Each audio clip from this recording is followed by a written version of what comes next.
Colorado. Ooh. Okay. All right, everybody, welcome to Before the Growl. I'm me, that's Andy Kamenetzky, and for Ireland today, Emily is here as always. I have got a stack of $1 bills. Oh, you do too? Yes. I think these are what Ramona left us yesterday Is for this when really? she was paying when she was people paying, on yeah. Venmo. You know what this is good for, Em? I was just telling Andy. What is it good for? Absolutely nothing? You go to a gentleman's club. Oh, yes. But then the young lady will pick them up and be like, these are fake. But later. That's kind of rude. That's Yeah, kind it of is, a but switcheroo. You have to do it in the dark. It's got to be in Oh, the yeah, it's main gotta be room dark. in the dark. But then she feels them, and then she's like, Oh, wait a wow, minute. that's not this. And then says big in pink copy? Copy, yes. So I'll tell you a story about fake money. So me and my mom go to Fantasy Springs Casino, one of our sponsors here, and we're playing the slots, and of course I just burned through $100 like nothing. I don't know. I'm just pressing buttons, and I don't know what that means and all that stuff. Nice flex. Yeah, yes, $100. I burned through $100 like it's nothing. Exactly. Here's a little crispy And one my for you. mom went through $200 because I was sponsoring her as an official player. So we're walking out, and of course we lost all $300. Walking out and going to the parking garage, and they're right there, $400 Okay. on the ground in the parking garage. Chris Benjamin's. Chris Benjamin, I'm so excited. I get this. My mom's eyes just light up like, wow, look, we lost 300 and got 400. God wants us to gamble. And then I took a closer look, prop money. And what I wondered was, was somebody videoing us pick up that money? In other words, did somebody have their phone, because it was a bit they were doing, and watch these people think they got $400? Do you think I was on video somewhere? You and Donna might have gone viral. We could have gone viral. Exactly. Probably on the internet. You guys went viral. Look how excited they are. Fake money. Yeah, that's a grade A mean person. It was a mean person. It was a mean I person. still love the idea, though, of you and your mom in Fantasy Springs, and you're staking Donna. Oh, Like, yeah. I'm like, here's $200. You go to town. Like what's the cut though? Like if she wins, like what's the cut that she has to give back? I think I probably would have let her keep all the money. But here's the thing about She'll buy you a drink or something. Have you played the slots lately? No. I do not understand what's happening. I mean, first of all, there's none of this anymore. It's just a button. No, it's not a one-arm bandit. Just a button, press the button, press the button, press the button. And then it's not like 3 cherries. It's like a buffalo here and a Indian chief there and an apple there. And then they draw these lines through everything. I'm like, how did I win? I don't even understand it. This is why I've never played slots. A, I think they're boring. But B, I can never understand when I do win, when I don't win. Like, there's been times where the thing has come up, I'm like, oh, man. And then all of a sudden money comes on. Wait, what? Yeah. And then there's other times where I can swear I've won. Like, everything seems to be lined up. Like, that's actually the time you lose. Right. Right. I do not understand slots. I do not play slots. So I know we weren't going to talk about this necessarily, but we'll do everything during the show today. But my great Aunt Kay. Is she the one that followed around Tiger Woods? That was regular Aunt Kay. This is great Aunt Kay. And this is not the one. Madge is the one that ran numbers. Madge is the one that ran numbers. Yeah, my aunts are all over the place. Great. So my great Aunt Kay lived in Atlantic City, and she was a shill. Do you know what a shill is? A shill. No. A shill? Yeah. Well, I mean, I know a shill can be somebody who talks up a company, a product, or whatever. Ding, ding. Okay. So her job, she was given money by the casino in Atlantic City every day, and her job was to go into the casino and play the slots all day long. She was paid hourly. The winnings would all go back to the casino. She would keep nothing, but it was to make the casino look crowded and active. So she went there every day, did an 8-hour shift of just playing slots for whatever hourly rate. So it looked like there were a lot of people playing slots. You know what she was? She was a different, I want to stress, legal, yes, but different version of Chauncey Billups. I mean, you're right. Yeah, she was the original Chauncey Billups. There's a bunch of fish out there. Was, right? Oh yeah, my great Aunt Kay was the face card. She was the face card. Oh, them fishes. She was the came face in. arm. Exactly. She was the face arm. So we will talk about the Lakers. I think OKC's still scoring. Still scoring. So, but we're going to talk about Pluribus, right? Yeah, so I got a text from Sua, and he just texted me, "This show is so scary." And I said, just wait till the second episode. It gets more grounded. It gets less scary. But at least he watched it. Yeah, he did watch That's good. So, Andy, you haven't watched Pluribus yet? I want to watch it. I've not had it. Again, we are the salespeople for Pluribus. But actually, we're part You're of the the Hive. shills. We are the shills. We rep Vince Gilligan. Yes, yeah, we do. It's really good. I think you'd like it specifically. Do you like the X-Files? I didn't have strong opinions about the X-Files one way or the other, but I know Vince Gilligan was involved. It's much with the more X-Files. similar to Gilligan's X-Files era than it is his Breaking Bad That's actually era. where he met Bryan Cranston. Yeah. That's actually where the two first started working together. Do you remember the episode? Didn't he play like a... Brian played a guy with a bomb in his head. Right. And if it was sort of like Speed, if the car slowed down, the bomb would go off. Mm-hmm. And Vince Gilligan directed him. And by the way, Brian never auditioned for Breaking Bad. Vince remembered him from X-Files and said, "That's my guy. That's my Heisenberg." Super casting against type. Oh, Like, yeah, as far as what completely. people knew. Right, everyone because he was thought still of him- comedic right there. Yeah, everyone thought him as Malcolm's dad and the dentist. Dentist In from Seinfeld, Seinfeld. yeah. But Pluribus is great. Although I'll tell you, the best TV show I've watched this year. All's fair. Yeah, all's fair. No, it's actually The Diplomat. Okay. The final or the most recent season of The Diplomat, I was Carrie so Russell, interested in. Netflix. Carrie Right. Russell, Okay. Rufus Sewell is fantastic. If he doesn't get all the awards, there's something wrong with the awards. It is so friggin' good. And, you know, if you like politics, if you like international stuff, it's also just a bunch of failed marriage stuff. Ooh, light. And some back and forth and jokey and Okay. snarky. And it's like the Roses at one point, Okay. like War of the Roses kind of thing. Really good. The Diplomat. Interesting. What's the best thing you've seen on TV this year?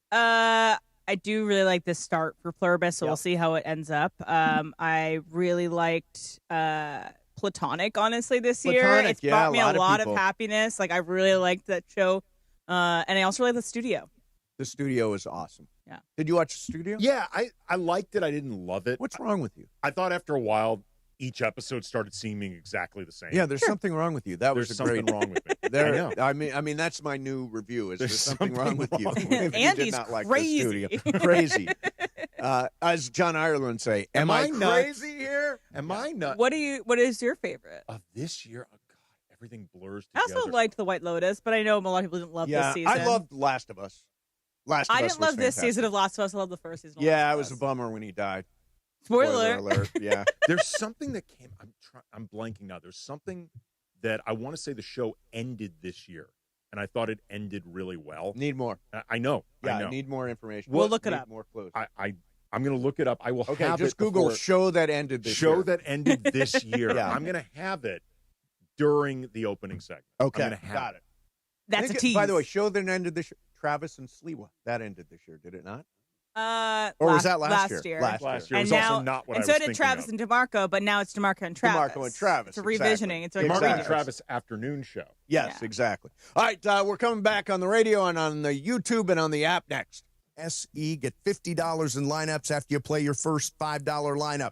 That is code MACE. $50 in lineups after you play your first $5 lineup. Prize Picks. It's good to be right. Located in the heart of downtown Los Angeles, Crypto.com Arena is pulling back the curtain and unveiling new behind-the-scenes VIP tours presented by Delta Airlines, which offers an exclusive look inside one of the world's most iconic sports and entertainment venues. Expert guides will lead small groups through spaces that have hosted legendary sports championships, world-renowned concerts, and epic awards. Guests will also explore the VIP areas and experience the arena's latest renovations. Visit CryptoArena.com/tours for more info. Your fantasy roster is set, the Smack Talk is heating up, and this season ESPN Bet is giving you more ways to ride with your squad. Introducing the ESPN Bet Fan Center, where you can instantly link and bet on your fantasy teams right in the ESPN Bet app. An enhanced sports betting experience only from ESPN Bet, the sportsbook for sports fans. Make the connection today with ESPN Bet Fan Center and the ESPN Fantasy app. ESPN Bet Sportsbook, download the app today. Must be 21 plus. Gambling problem? Call 1-800-GAMBLER. Terms and conditions apply. See app for details. A SoFi personal loan is here to help you achieve something once thought impossible: overcoming high-interest credit card debt. Walk the tightrope of your finances with one low, fixed-rate monthly payment, no fees required, and as soon as the same-day funding. That's right. Pull off your own debt-defying stunt with a SoFi personal loan. Visit SoFi.com/trick to learn more. Loans originated by SoFi Bank, N.A. Member FDIC. Terms and conditions apply. And Hi, it's LeBron. The Lakers play here. 710 ESPN. KSPN, Los Angeles. A good karma brands radio station. ESPN 710, Los Angeles. Sports. And it is the biggest show on the radio. Mason and Ireland is on. For your Thursday afternoon. Mason pulled a Mason and called in sick on the day of the show. Here we go. Hopefully you're having a beautiful Thursday. Let's get it, yo. Mason and Ireland. Your Thursday afternoon right now. Good afternoon. Good afternoon. I don't have my normal stuff ready to go. Do I have the Mason? So with that said, let's get this show on the road. The show doesn't start till Mom says it's time to go. So last night I was watching some basketball, and I saw a great team, and I saw another team, and the great team won. Is that a fair description of what happened in OKC last night? One isn't even strong enough to describe yes. what the Thunder did against the Lakers. Wow. Completely dismantled LA in OKC in every possible imaginable way, including on the second end of a back-to-back, more shorthanded than the Lakers. Yeah. Destroyed them. Yeah, they were missing all NBA, all defense Jalen Williams. They were missing all defense Lou Dort, and still they're Aaron Wiggins, who would be in the Lakers rotation. Yeah. Missing him. And they just, here's the thing about OKC, they just keep coming at you like it's just guys coming at you. It's just relentless. Like, one of the things I thought about while watching this game, because after a while the game itself became meaningless because the Thunder were up so big and it was clear the Lakers were not coming back. It's what's scary about the Thunder isn't just that they're so good with a core of young players. It's a core of young players that clearly want to get better. Yeah. Like, these guys all want to get better. And the mistake, well, I thought the Lakers, they got off to a little lead, and all of a sudden they're down 32 points or whatever it is. 11-0 run after the Lakers were up, I want to say 5 points. The Thunder went I felt good. When we were up 5, I felt really good. The Thunder went up. The Thunder went on an 11-0 run, and from there, the Lakers never even threatened to get a lead. I thought the Lakers very quickly realized, holy bleep. Yeah, we're out of it. We're not going to win this game. They looked out of sorts. I thought it was a bad sign when Luka picked up an intentional frustration foul like 5 minutes into the game. A, he's too important to pick up cheap fouls, but B, it just felt like, oh, man, these guys are already starting to unravel. The thing that, going into the game, I said this to Ireland yesterday. OKC is number one in points off turnovers. And the Lakers kind of participated in that in the wrong way with 20 turnovers. 20s, like, it's not just that the Thunder are so great at turning turnovers into points. They had 26 points last night off 20 turnovers. It's the empty possessions for the Lakers. Yeah. Like, it's hard enough to score against this team as it is. You can't try to do it giving up 20 possessions. Like, they had 11 fewer field goal attempts than the Thunder. Like, that's just a recipe in and of itself for losing. Yeah. And the thing about them is they are, now I watch all the Laker games, obviously, and see a little bit of the rest of the league. Not a lot, because I'm wrapped up in NFL and all that stuff. You're watching Pluribus. I'm watching Pluribus. I watch other shows. But that's easily the best team I've seen. Like, by a lot, that's easily the best team I've seen this year. They kicked the crap out of two, Western Conference playoff teams back-to-back at fuller strength than them. Is there anybody that can play with them. I don't think there's anybody in the league that can play with OKC. If they keep improving as a team, and again, there's no reason to think that they won't, because they all clearly want to. They're all... And there's an intensity about them that you don't get from... I mean, like, they are... Well, they put pressure on the other team. They put constant... Like, their fourth or fifth best perimeter defender would be the Lakers' designated stopper. Right. I mean, like, you go through the guys they have that can defend along the perimeter. I'm not even... This is before you get to, like, Chet or Isaiah Hartenstein. Yep. Lou Dort, Jalen Williams, Alex Caruso, Kason Wallace. Yep. Aaron Wiggins is a solid defender. Oh, Shea is a solid defender. Like, Shea might be the relative weak spot defensively for them. He is, I think, he's a plus defender, or like low-end plus defender, but plus. Now, I was listening to one of my favorite shows today, and they were saying that Shea has only played in has only played in 5 of the Thunder's 12 fourth quarters because they're so far ahead that you can put them on ice. Yeah, it sounds like something you would hear on Locked On Lakers. Available 5 days a week everywhere you get your podcast, Monday through Friday. Always free, never behind a paywall. And for you sickos yeah, who like to watch, sickos. There's a YouTube. Over 37,000. Over 37,000. And let me tell you something. We heard from a lot of pissed off people. I bet. That comment section today is a cesspool. Rocking. Oh, they've turned on Luka. They want Austin the hell out of there. They want Rui the hell out of there. Yep. JJ's overrated. Oh, yeah.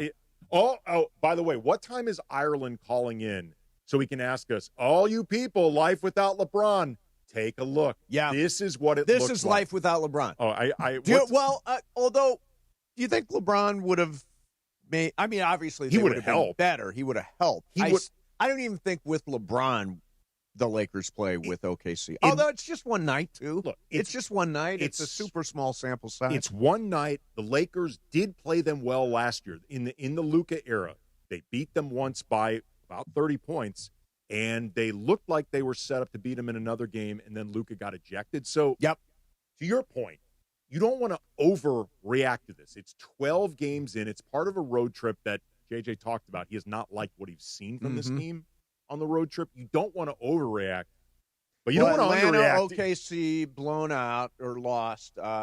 Charlotte, they win. You got to beat Charlotte. Who do they got left on this trip? They got New Orleans on Friday, and then Milwaukee's second end of a back-to-back. Ooh. Yeah. That's a rough one. Yeah. Yeah, I mean, look, they got off. The Lakers are off to a really good start. They're not fully intact yet. They don't have LeBron.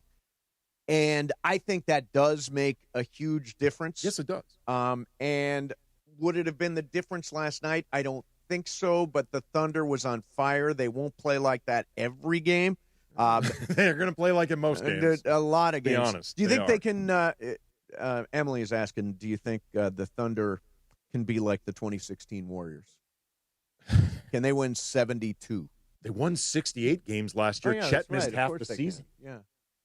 I guess that's the answer, yes. I think if they, put it this way. But why? Yeah, I guess my question is, why effort that? Why say, yep, we're going to break that record when all you got to do is be the 1 seed in the West and you're fine? Why push for a record? Counterpoint. Yeah. What if they're not pushing? Oh, you mean what if this is just... They're off. They can get it without even trying. Right. I mean, they won 68 games last year. Chet missed like half the season. And I know they were pushing last year, and they play really hard.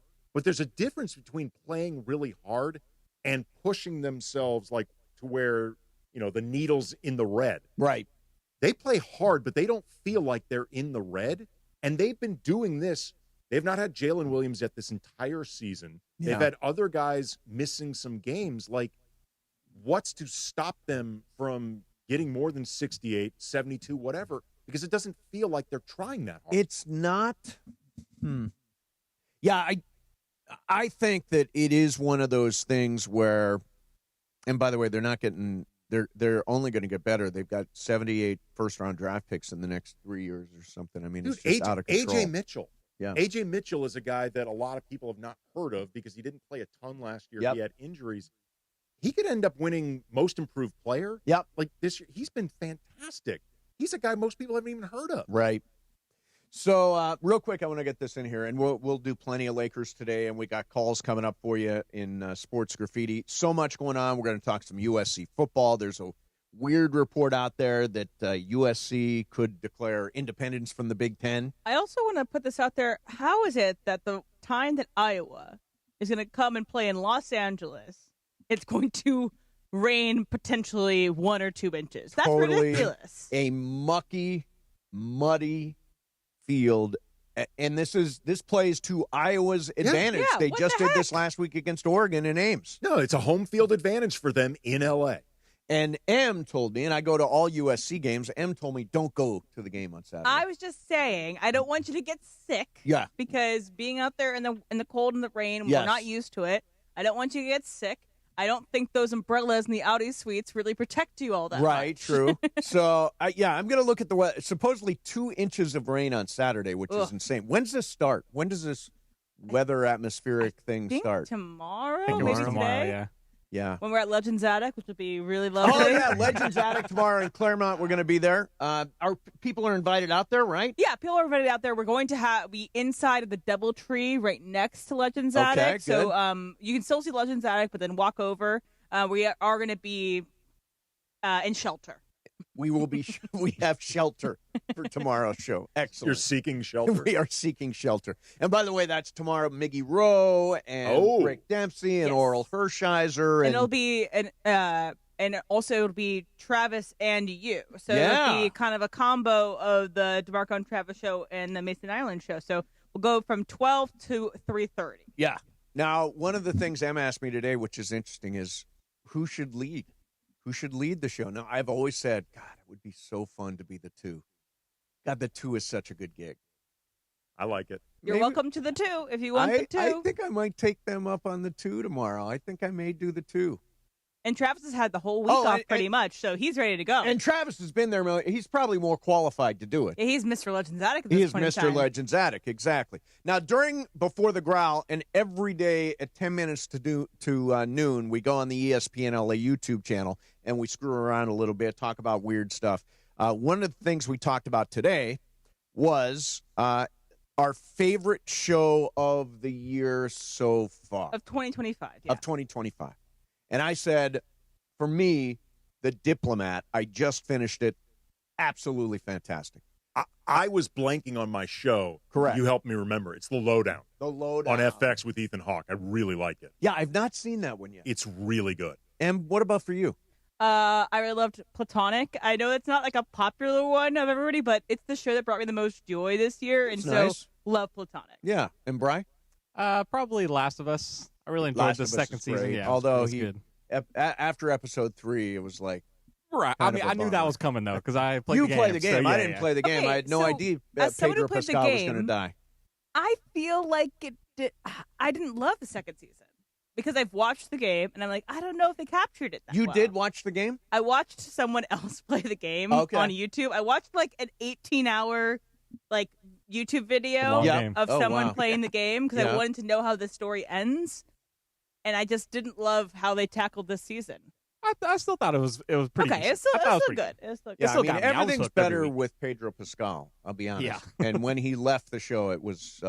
I will argue everything's better with Caitlin Deaver, and that's going to be She's the great. next season. She's great. She's badass, for sure. And it looks like it's her point of view for next season, Yes, right? it'll be her. He next left season. the show, Pedro Pascal. He got killed. Yeah, his character Oh. got killed. Yeah, Well, Well, I mean, that also happened in a game like 10 years ago. At this point, if you have not seen this, I mean, you were never going to watch The Last of Us, right? Well, maybe Andy would have seen it, but now No, he's shocked. I watched a couple episodes. Wasn't for me. Yeah, it's really, really good. All right. Anyway, I want to make sure everybody knows Before the Growl happens 10 minutes before noon every single day. So tune in for that on the ESPN LA YouTube channel. Emily told me that our YouTube numbers are bonkers. Bonkers. In Great the YouTube numbers. chat, Johnny B left a comment. Dang, I'm late. Is Mace wearing pajamas? No. So this is my... These do.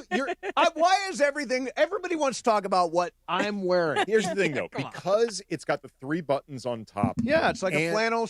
It does have a bit of a look of like the old-time pajamas. Yes. I wore something similar to bed yesterday. Come on. I did wear that as pajamas. Is it every day? It's like here's pick what it on is. Mace for what he's wearing. It's a combination of it's got like that sort of waffle print, that waffle it's texture. got like long johns. The 3 buttons. It's got a long john look. It's red, which used to be kind of an old-timey pajama look. And it's a little bit big on you. It's a little bit big. Tomorrow you come in with those like long hats that comes down, like they wear. Yeah, no, nightcap. I will not wear a nightcap tomorrow. But I'm going to be careful about what I wear tomorrow now because I don't want to hear. Yesterday I wore my shacket, one of my shackets. I like the shacket. It's shacket season. I don't know if you saw yesterday's, but it was corduroy and it was brown and it's plaid. And Andy was on DeMarco and Travis. He did Crosstalk. Oh, that's right. You saw it. Yeah. They said I looked like Elmer Fudd, and I'm like, well, yeah, it's my Fudd jacket. I would say tomorrow wear some Dodger gear. I'm going to wear Dodger gear. Wear a jersey or something like that. That will be safe. That will be safe tomorrow. Absolutely. All right, coming up next for you, Ty Lue has discovered an excellent strategy for attacking Nikola Jokic. We'll do that next. Mason, Ireland, 710 ESPN. From South L.A. to East L.A., Sedano and Cap bring the city together. Well, I do feel very connected to East L.A., to all my people at Garfield High, Roosevelt High, and to all the people right there at the Whittier Boulevard right there. I'm telling you, man, people have come up to me and they're like, East Side Cap in the house. You were in my hood. That's right, I was. Wake up with the morning show, Sedano and Cap. Weekdays starting at 7, only on ESPN LA. When it comes to hiring, other job sites are still huddling, while ZipRecruiter's already in the end zone. What's the advantage? With ZipRecruiter, when you need to hire someone fast, you get them fast, but you also get the best person for your job. It's a win-win. Plus, ZipRecruiter doesn't depend on candidates finding you. It finds them for you. Recruiting a team or looking for fresh talent, ZipRecruiter covers the field with their powerful technology and immediately starts showing your job to the right candidates. That's why over 4 million businesses have used ZipRecruiter to hire, and why 4 out of 5 employers who post on ZipRecruiter get a quality candidate within 1 day. ZipRecruiter makes hiring faster, smarter, and more efficient from post to hire before the competition can even line up. Get in the end zone with ZipRecruiter, the smartest way to hire. Try it for free at ZipRecruiter.com/LA. That's ZipRecruiter.com/LA. Your LA Rams return to SoFi Stadium on Sunday, November 16th to host division rivals, the Seattle Seahawks, before returning a week later to take on the Tampa Bay Buccaneers on Sunday, November 23rd, under the primetime lights of Sunday Night Football. Experience the rivalry clash with Seattle or the massive conference battle with playoff implications against Tampa Bay by visiting therams.com/TIX, therams.com/TIX to get your tickets for our upcoming home games right here at SoFi Stadium. We'll see you at the Rams house. Did you know that 50% of foster youth leaving the system will become homeless right away? Did you know that 9 out of 10 girls selling their bodies on the streets or run away from the foster care system? It's time for us to stand up in LA County. Just $10 a month can help us reduce those numbers. Donate today at therightwayfoundation.org. If you've been injured in an accident, hey, it's Travis, and at Normand Legal, Joseph S. Normand and his team are ready to step into the batter's box for you. They'll swing for the fences, go extra innings if they have to, and make sure the insurance companies are out at home. They'll cover all the bases and bring you home safe with the maximum compensation you deserve. Call the winning lineup now at 213-747-1234. That's 213-747-1234, or visit normandlegal.com. Normand Legal, your recovery is always a grand slam. Think Verizon, the best 5G network, is expensive? Think again. Bring in your AT&T or T-Mobile bill to a Verizon store today, and we'll give you a better deal. Now, what to do with your unwanted bills? Ever seen an origami version of the Hollywood sign? Jokes aside, Verizon has the most ways to save on phones and plans where everyone in the family can choose their own plan and save.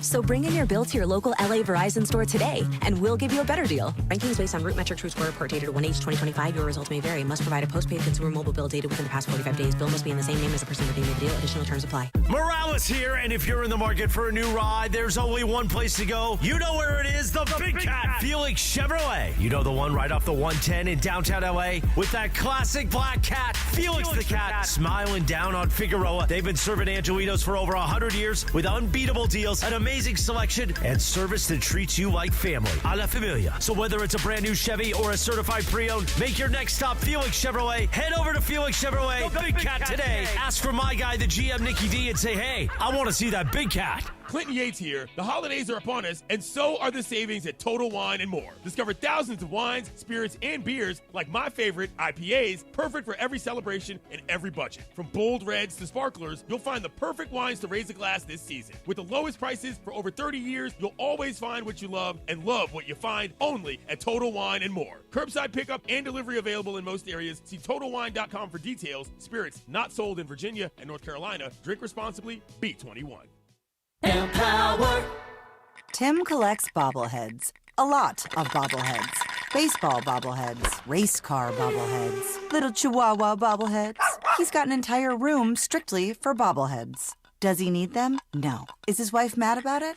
A little. But Tim works with Empower, and he got good at money. So he can be a little bad. Ooh, horse bobblehead. Classy, Tim. Empower. Invest well, live a little. Start today at empower.com. And it is Mason and Ireland, the OGs of LA Sports Radio. Like, that's the problem in the world, is there aren't enough happy shows. Fun shows. Mason and Ireland. 710 ESPN. I got you, babe. I got you, babe. I could sing this to John. I got you, babe. Makes me think of Groundhog Day. I was just about to say. So Sonny and Cher performed this song together for the final time on The Late Show with David Letterman on this date in 1987. I remember that. Mayor Bono. I actually remember that. Yeah. Okay, weird question. Sonny Bono still alive or no? He's gone. No. He's gone. Skiing accident, correct? Yeah. That's right. It I was remember a skiing that thing, yeah. Cher is still alive. She's dating a dude 40 years younger than her. Good for her. 40 years. So, more power to her. Ireland joins us from Narlands. John, last night the Lakers... Oh, by the way, Luke Robitaille wanted to react to the Lakers last night. Yeah. That's Luke. John, they lost last night and lost badly, but there was a mitigating factor. What's that? Oklahoma City is a fantastic basketball team. They are, guys. Here's the weird thing. They went to Golden State the night before. Yep. The exact same way. They jumped up by 30, led by as many as 36. Last night they led the Lakers by 37. And they're doing it without Lou Dort, their best defensive player, and without Jalen Williams, their all-star forward. So they only have 3/5 of their starters, and Andy, they are rolling people. And their defense is suffocating. This team reminds me of the Lakers three-peat teams, which basically whenever they want to, they can just take you and choke you out. Well, one of the things they're unbelievable. One of the things that jumped out at me watching them last night, and what is scary or should be scary for the rest of the league, it's not just that they are so great and so young and so deep and they work so well together. It's that everyone on that team seems to want to be better. Like, there is no hope, at least right now, of complacency being something that maybe does them in, too much too soon, the disease of more, whatever. Like, these dudes all seem hungry and like they want to win. They play so hard. I texted Mace this morning, but what people don't know is they control the next 5 drafts in the NBA.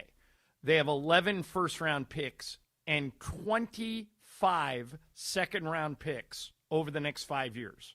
So any trade that gets done, their phone rings, unless it's somebody like Nico that goes rogue and doesn't call anybody. Yeah, right. But their phone's going to ring because they have all the draft picks and they have all the talent and they have a great GM and a great coach. I cannot say, and it's Mace, it's interesting that's where you started because I write a thing that I talk to Michael about before every game. And on the plane here, I did it for New Orleans. Right. And I said, the Atlanta loss on Saturday was bad, and it was all the Lakers' fault. That loss last night, I'm not sure any team beats Oklahoma City in that scenario. They're that good. Maybe Jokic because he's gone full wilt. I don't know if you guys are paying attention to what he's doing, but he's putting up numbers like we haven't seen in years. But outside of Jokic, Oklahoma City looks pretty unstoppable to me. I wasn't gonna do this, but I'll throw it at you. Ty Lue, the head coach of the Clippers, he found the secret to stopping Jokic. I don't know if you know this, John. He found a secret to beating Denver. Listen. Try to double once he got going, but our game plan was to, make him score and just take away his passes and take everybody else out of the game. I thought the first half we did a good job with that. We knew Jamal Murray would be more aggressive in the second half. But I didn't think he would score 55. He made some threes. He plays like a guard when Zoo is on him, Yeah, I mean, that is clearly not the recipe because he did go for 55. I mean, look, I will say in Ty Lue's defense, as far as, just don't let him go full Jokic. Yes. He did hold him to 6 assists. So I guess I guess it's pick your poison. Yeah, but... I mean, I'm not even being facetious. I'm like, he did hold him to 6 assists. He may have made things a little bit more difficult for everybody else. I mean, Jamal Murray was 5 of 16 from the field. Yep. But Jokic is, I think, John, you might disagree, but I think he's the most matchup-proof player in the league. Like, I don't know. He's the guy. I don't disagree. I think he's doing things that are hard to contextualize. Andy, he's shooting 78% from 2. 78%. He leads the league in assists and rebounds. And he's top 5 in scoring. I mean, he's a modern-day Wilt Chamberlain that doesn't get enough credit for what he's doing. And you can put him anywhere on the floor. Anywhere. Right. And I still think Denver, who's the number 2 defensive team in the league, can't beat OKC. I agree. But we had this conversation. Do you think they can make a run at 72 wins, the record? 73, I guess. If they want to, yeah. I don't know if they'll. Andy says they may do it without even focusing on it or trying. I mean, I mean, like, did you guys notice that when Shea went out last night and A.J. Mitchell started playing the point, their lead went up? Yeah. They're paced that's right. how good they are. They're paced right now ahead of last season when they won 68 games without Chet for probably half of the season. They have not had Jalen Williams at all. They've been missing Lou Dort for a big stretch. A guy like Aaron Wiggins, who didn't play last night. They don't have him. Yeah. And he's like he would easily be in the Lakers rotation. By the way, one of the interesting things about the Thunder, too, is that Shea generally doesn't even need to play in the fourth quarter. He's only played in 5 of their fourth quarters because the leads are so big.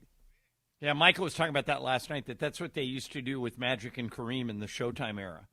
They would get so far ahead that those guys would be on the bench sitting with ice packs on their knees by the end of the third quarter. So, I mean, you don't want to overreact. It's only 11 games, yeah, sure. 12 games now. And the Lakers are going to tool with some things and hopefully be would more LeBron have made a difference? Time. How much of a difference would LeBron have made last night? I don't think we would have won. Yeah. It would have been closer. But I right now, and we've seen this over the years. There was one year where the Clippers went undefeated in December. Yeah. And they looked unbeatable early in the year, and then they turned into the Clippers and didn't do anything. I don't think that's going to happen to OKC. I don't think they're necessarily going to take a step back, but I don't know if they'll be this dominant when the other teams get more games under them and get a chance to, to game plan for them and to come up with things. But they looked really, really unbeatable last night. All right, so tomorrow night in New Orleans, right? What are you going to do tonight in New Orleans? You got a free night. I'm going to watch Thursday Night Football and go to bed at 10 o'clock. You ain't going to go out and get some oysters Rockefeller and some etouffee? No hurricanes. Yeah, Mace, you and I have been out in New Orleans together. I think we almost got killed. We did almost die in New Orleans. We got in a cab. They took us down a blind alley, and we thought, oh, my God, we are screwed. So my goal is to not get killed tonight. But as soon as I get done with you, I'll start working on a plan. I would prefer to imagine you eating etouffee and Oysters Rock, drinking a hurricane, and singing at Pat O'Brien's. I'm going to choose. Get some beads tonight, John. Well, beads equals nudity, right? Yes. I figured it'd be up your alley. I'm a big fan of that. Yeah. Big fan of nudity. Go nudity. Mace, are you wearing pajamas? Oh, my God. Stop. I'm looking at the YouTube thing, and you look like did you sleep in that shirt? No, stop. Did you? I didn't tell him. Come on. I didn't tell him. This is great USA Have others brought this up? Oh my God! It's like the talk of YouTube right now. I'm sorry. I think this is a cool shirt. By the way, yesterday they were making fun of me because I wore my shacket. I like your shacket. Thank you. I like the shirt. I just get what the people in the YouTube comments mean. I like it, though. The YouTube has now turned into critique. It's not like fashion police here, okay? Oh, that YouTube chat hates everything. Yeah, they do. Don't let them get you down. They definitely hate my pajamas. Yeah. All right. Hey, Ireland, have a great time. Well, that's better than me and Emily. They just hate us personally. So, that's true. There you go. Oh, yeah, there you go. All right. Hey, John, have a great night, and we'll talk to you tomorrow. All right, see you. Cool. All right. So, Cosm Ticket Thursday. Level up your game day experience. Enter for a chance to win a pair of tickets to watch college football at Cosm this Saturday. When you hear the cue to call, be caller number 7. Win a pair of GA tickets to watch Alabama take on Oklahoma from Cosm, Los Angeles. That's this Saturday at 12:30. Limited tickets now available through Cosm.com or the Cosm mobile app. Listen all day for your chance to win only from ESPN LA. All right, so it's fantasy football season. Are we at the playoffs yet or not? Not quite at the playoffs, right? About 4 weeks away. 4 weeks away. So it's crunch time. And we've got the greatest natural resource in the history of fantasy football coming on the show next. It is the Matthew Berry, the talented Mr. Roto. I have questions. You have questions? I do have questions. I've got questions. Brian, do you have questions? Oh, I got a good question. Okay, got a good question. Bergman will text me momentarily. He will have a question or two. So if you have a dilemma with your fantasy football team, like should I play this guy? Should I play that guy? In my case, should I start Jackson Dart or should I start Caleb Williams? That's my dilemma. 877-710-ESPN. That's 877-710-ESPN. You can also tweet at Venice Mace, M-A-S-E, and I'll read some off the Twitter as well. If you have my personal phone number, you can text me. I will try to answer those. I get them every single time. Venmo request him? Venmo request me, exactly. I ended up getting one Venmo request after all was said and done. 877-710 territory. Exactly. 877-710-ESPN. That's 877-710-ESPN. Fantasy football coming up next. All right.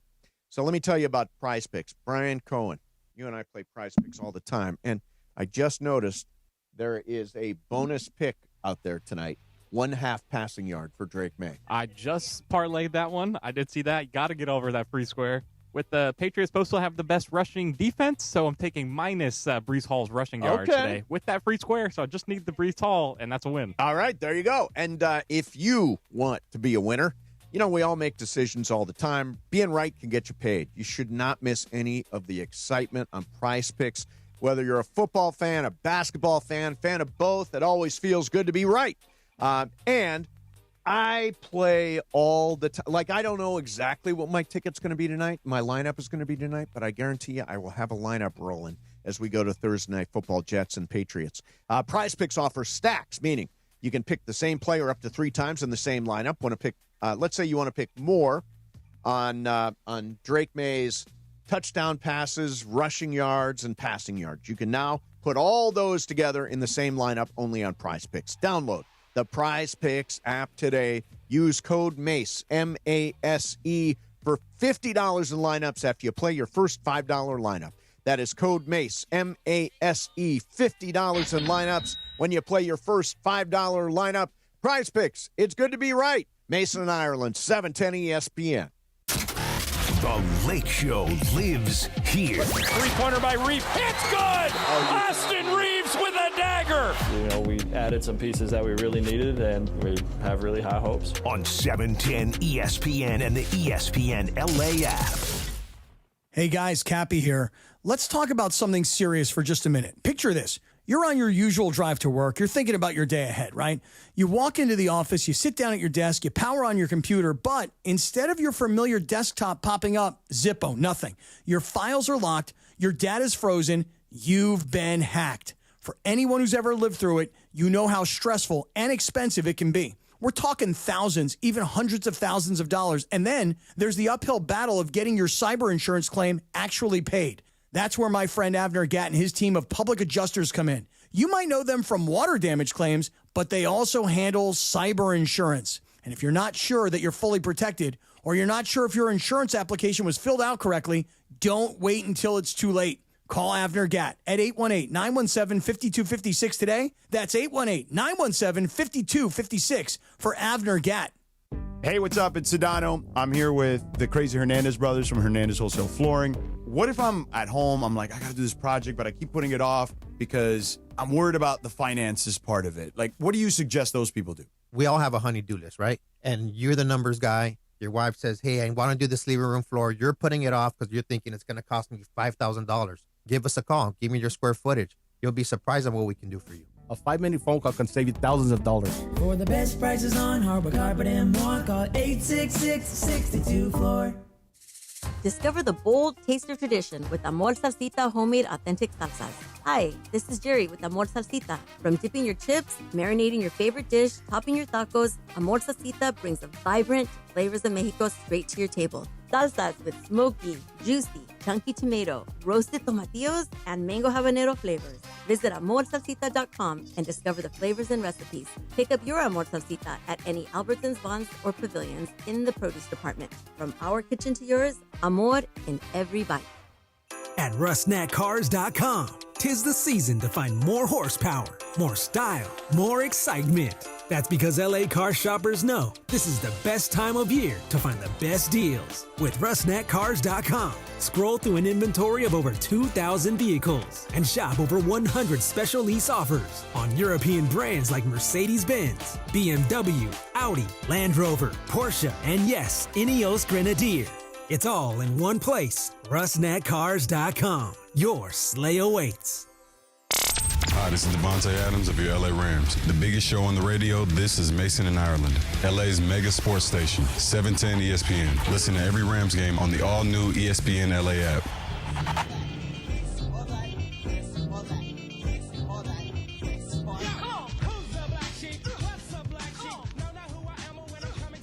All right, it is this or that time with the talented Mr. Roto, Matthew Berry, who joins us on the phone, on the radio, on the app, and on the YouTube. Matthew, what is going on, man? Not much. Busy day, new column out, very excited. We've got Patriots-Jets tonight, so half of a good game. Yes. You know, hey. Can you happen to see me? Yeah. Okay. I can see you. Do you find you're wearing a USC shirt. Right. Do you find any problem with this? Because all day long people are making fun of me because they say there should be a nightcap to go along with these jammies. It looks like old-timey pajamas. You know what? It didn't occur to me initially, but it does feel a little bit like, old, hanging what's the, you hang a lantern. Night before Christmas. It does feel a little, a little night before Christmas. Yeah. Yeah, well, I'm going to keep wearing it. I don't care. Yeah. This ain't the fashion police, so screw all you guys. All right, so, Matthew, I've got the eternal... But how old is that outfit, by the way? I mean, like... I bought this last year. This is like officially USC merchandise. Me and Lincoln and all the guys wear it. Was it pre-owned when you bought it last year? Or? No, it was real. It was new. It was brand new. Me and Lincoln both wear the same pajamas. Was it in the senior citizen section? Oh, my God. All right. Got it. So I've got the eternal question, Matthew. Jackson Dart or Caleb Williams? Jackson Dart or Caleb Williams? Every week I have to make this choice.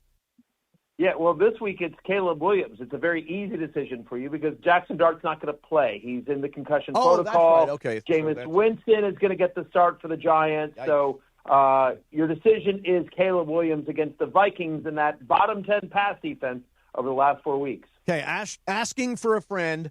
Let me see. Chase Brown or Kyle Managa? Hey, Chicago. Kyle Managa. And the answer here is Chase Brown. Chase Brown. Chase Brown has actually been fantastic. Since Joe Flacco has taken over as the starter of the Cincinnati Bengals over the last 4 games, he's had 3 different games of 100 yards from scrimmage or more. He's a top 12 fantasy running back on a points per game basis in the 4 games that Joe Flacco has started. So yeah, I mean, we like Monangai, but DeAndre Swift practiced today. He should be good to go on Sunday for the Bears. So the answer here is Chase Brown. Okay, Matthew, asking for me 2 slots for part of a super flex roster. I got a lot of guys off, so I need to be right. Bo Nix, Zay Flowers, or Kamani Vidal. I know last week you'd said in doubt, always play the quarterback, but Bo Nix was so terrible. He really was, and I don't like him this week against the Chiefs. You know, listen, this is an important game for Kansas City. I honestly think it's their season, right? They're 2 games back of the Broncos. They don't want to go 3 games back. Andy Reid off of a bye is one of the most sure things in sports, right? I mean, he's just been fantastic. I think, don't kill me if I get this stat wrong, but I'm almost positive that in the Mahomes era, off of a bye, Andy Reid has only lost once, including the playoffs, and I believe that game was the Tom Brady Super Bowl.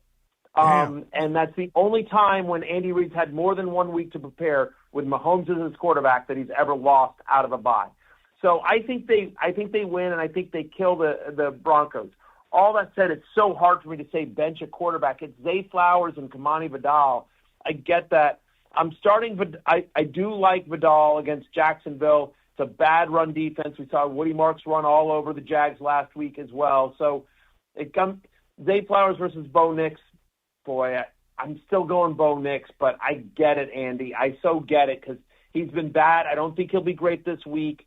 And it's a quarterback.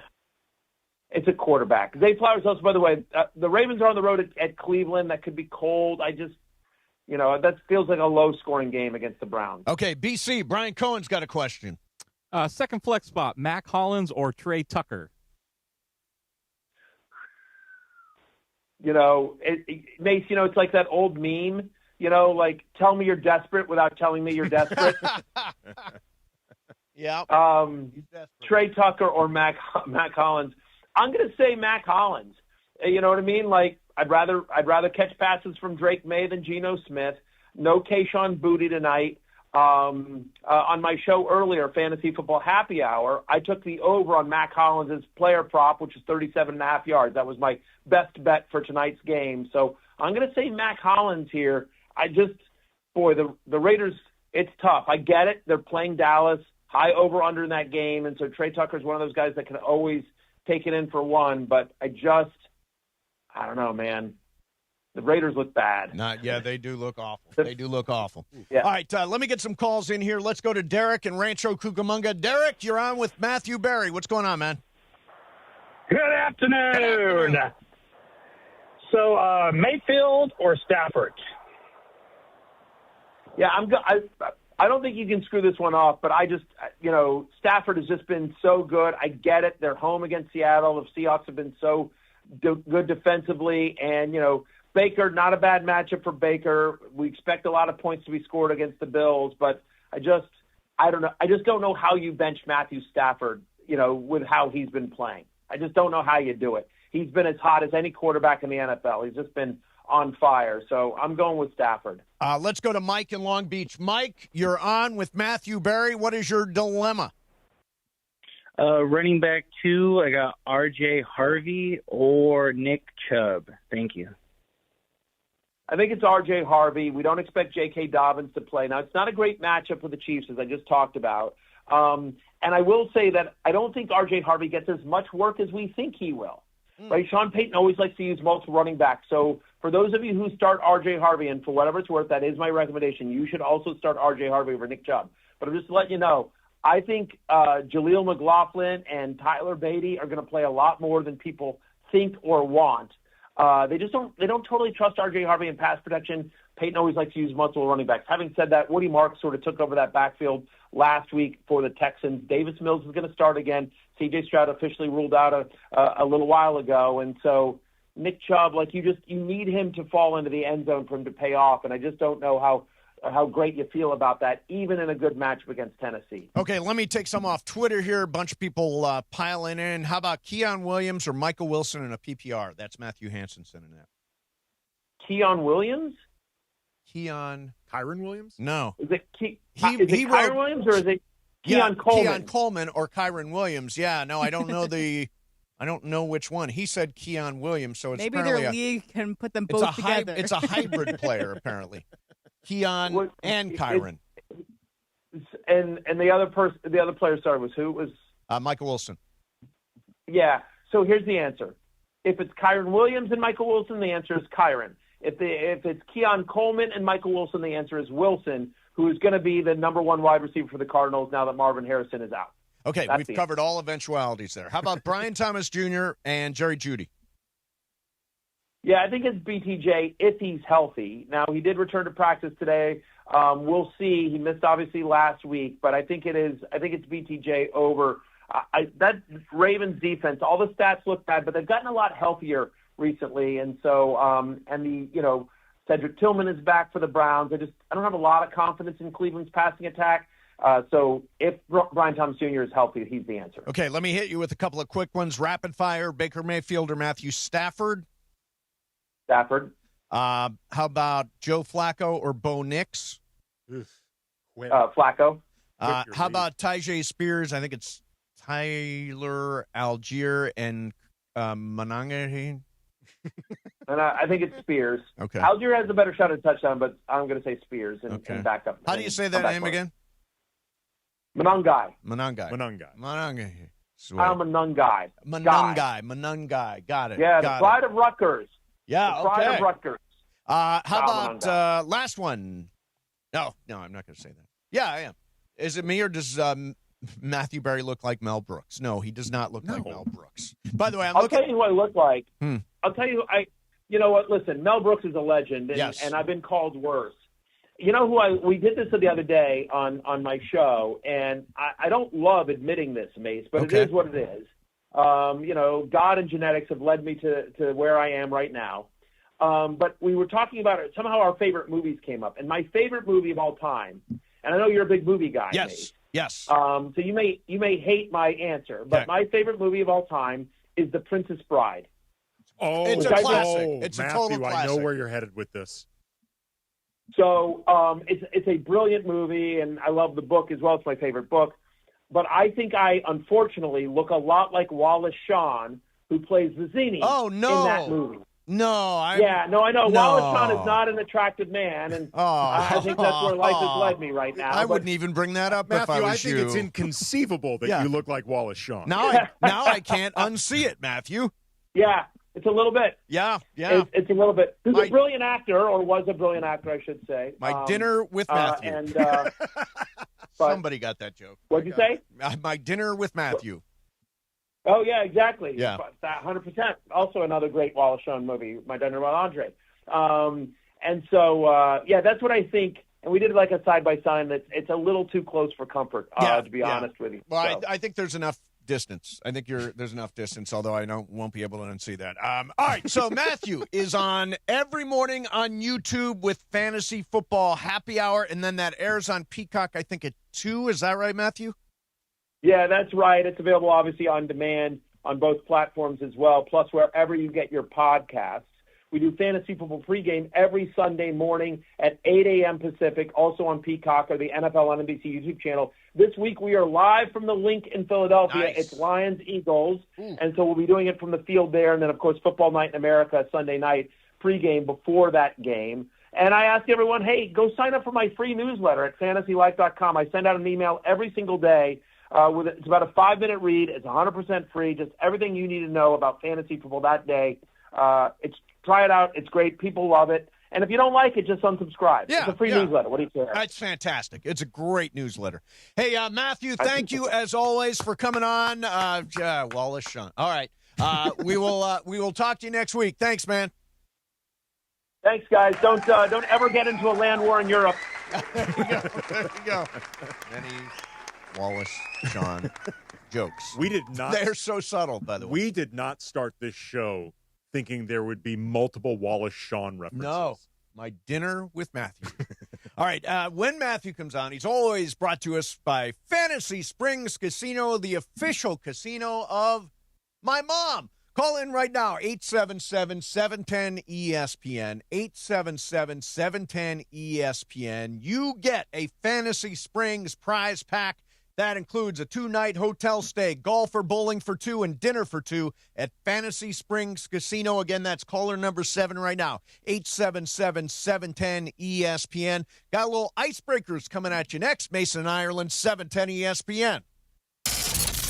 Your Lakers, your season, your home. Friday, the long Laker road trip continues and makes a stop in the Big Easy for a showdown with the Pelicans. Luke out of the backcourt. Luka give it to Laravia. Laravia to Rui. Three-pointer. Good again. Rui's hot. Coverage of Lakers versus Pelicans starts Friday at 3:30 p.m. The Lake Show lives here. 710 ESPN and the ESPN LA app. Get ready, SoCal. The ultimate entertainment destination is opening November 13th. Hard Rock Casino Tahoe. Just 15 minutes south of Bakersfield. Less drive time means more playtime with 24/7 gaming action, unforgettable dining, and live entertainment. It's the new hotspot for ESPN LA fans. Whether you're celebrating a big win or just soaking in that Hard Rock energy, don't miss it. Hard Rock Casino Tahoe. Opening November 13th.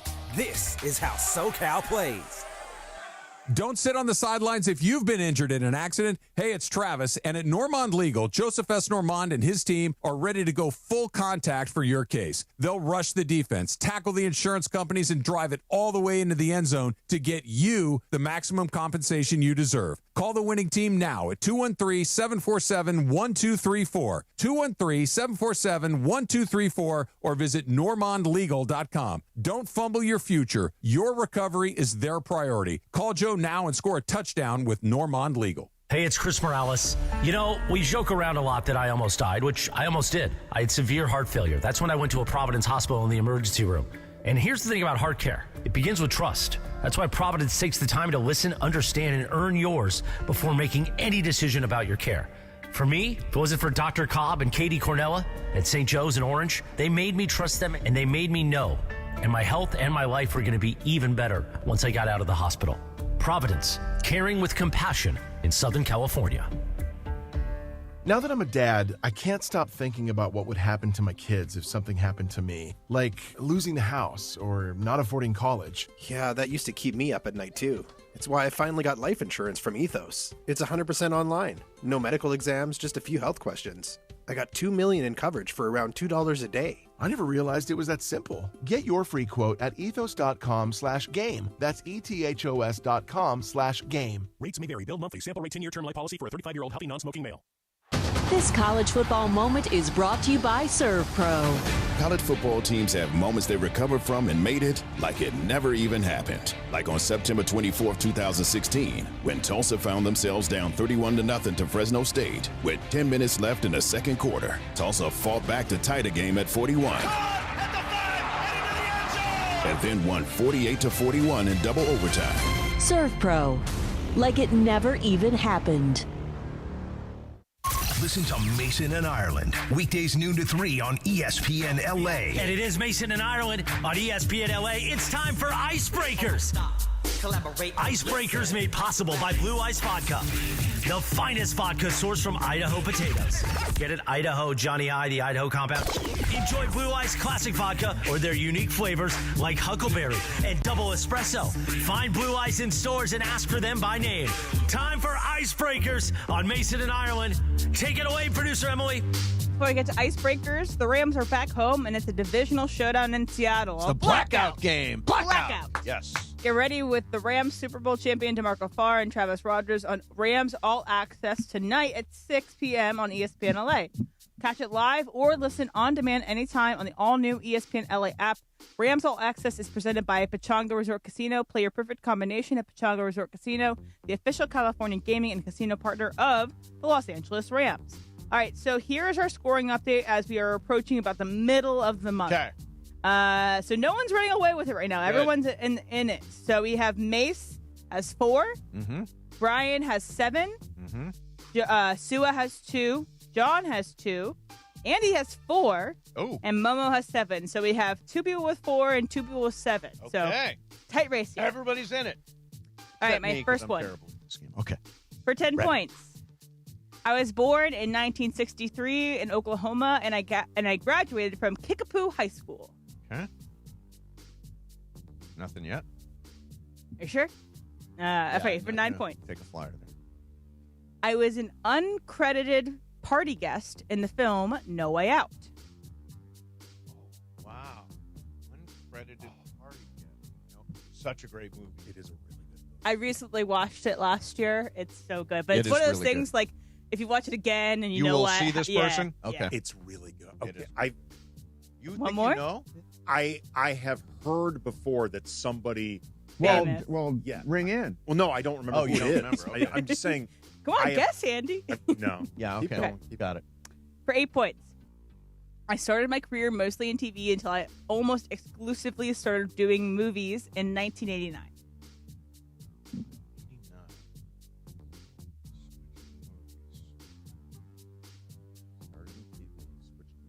Okay.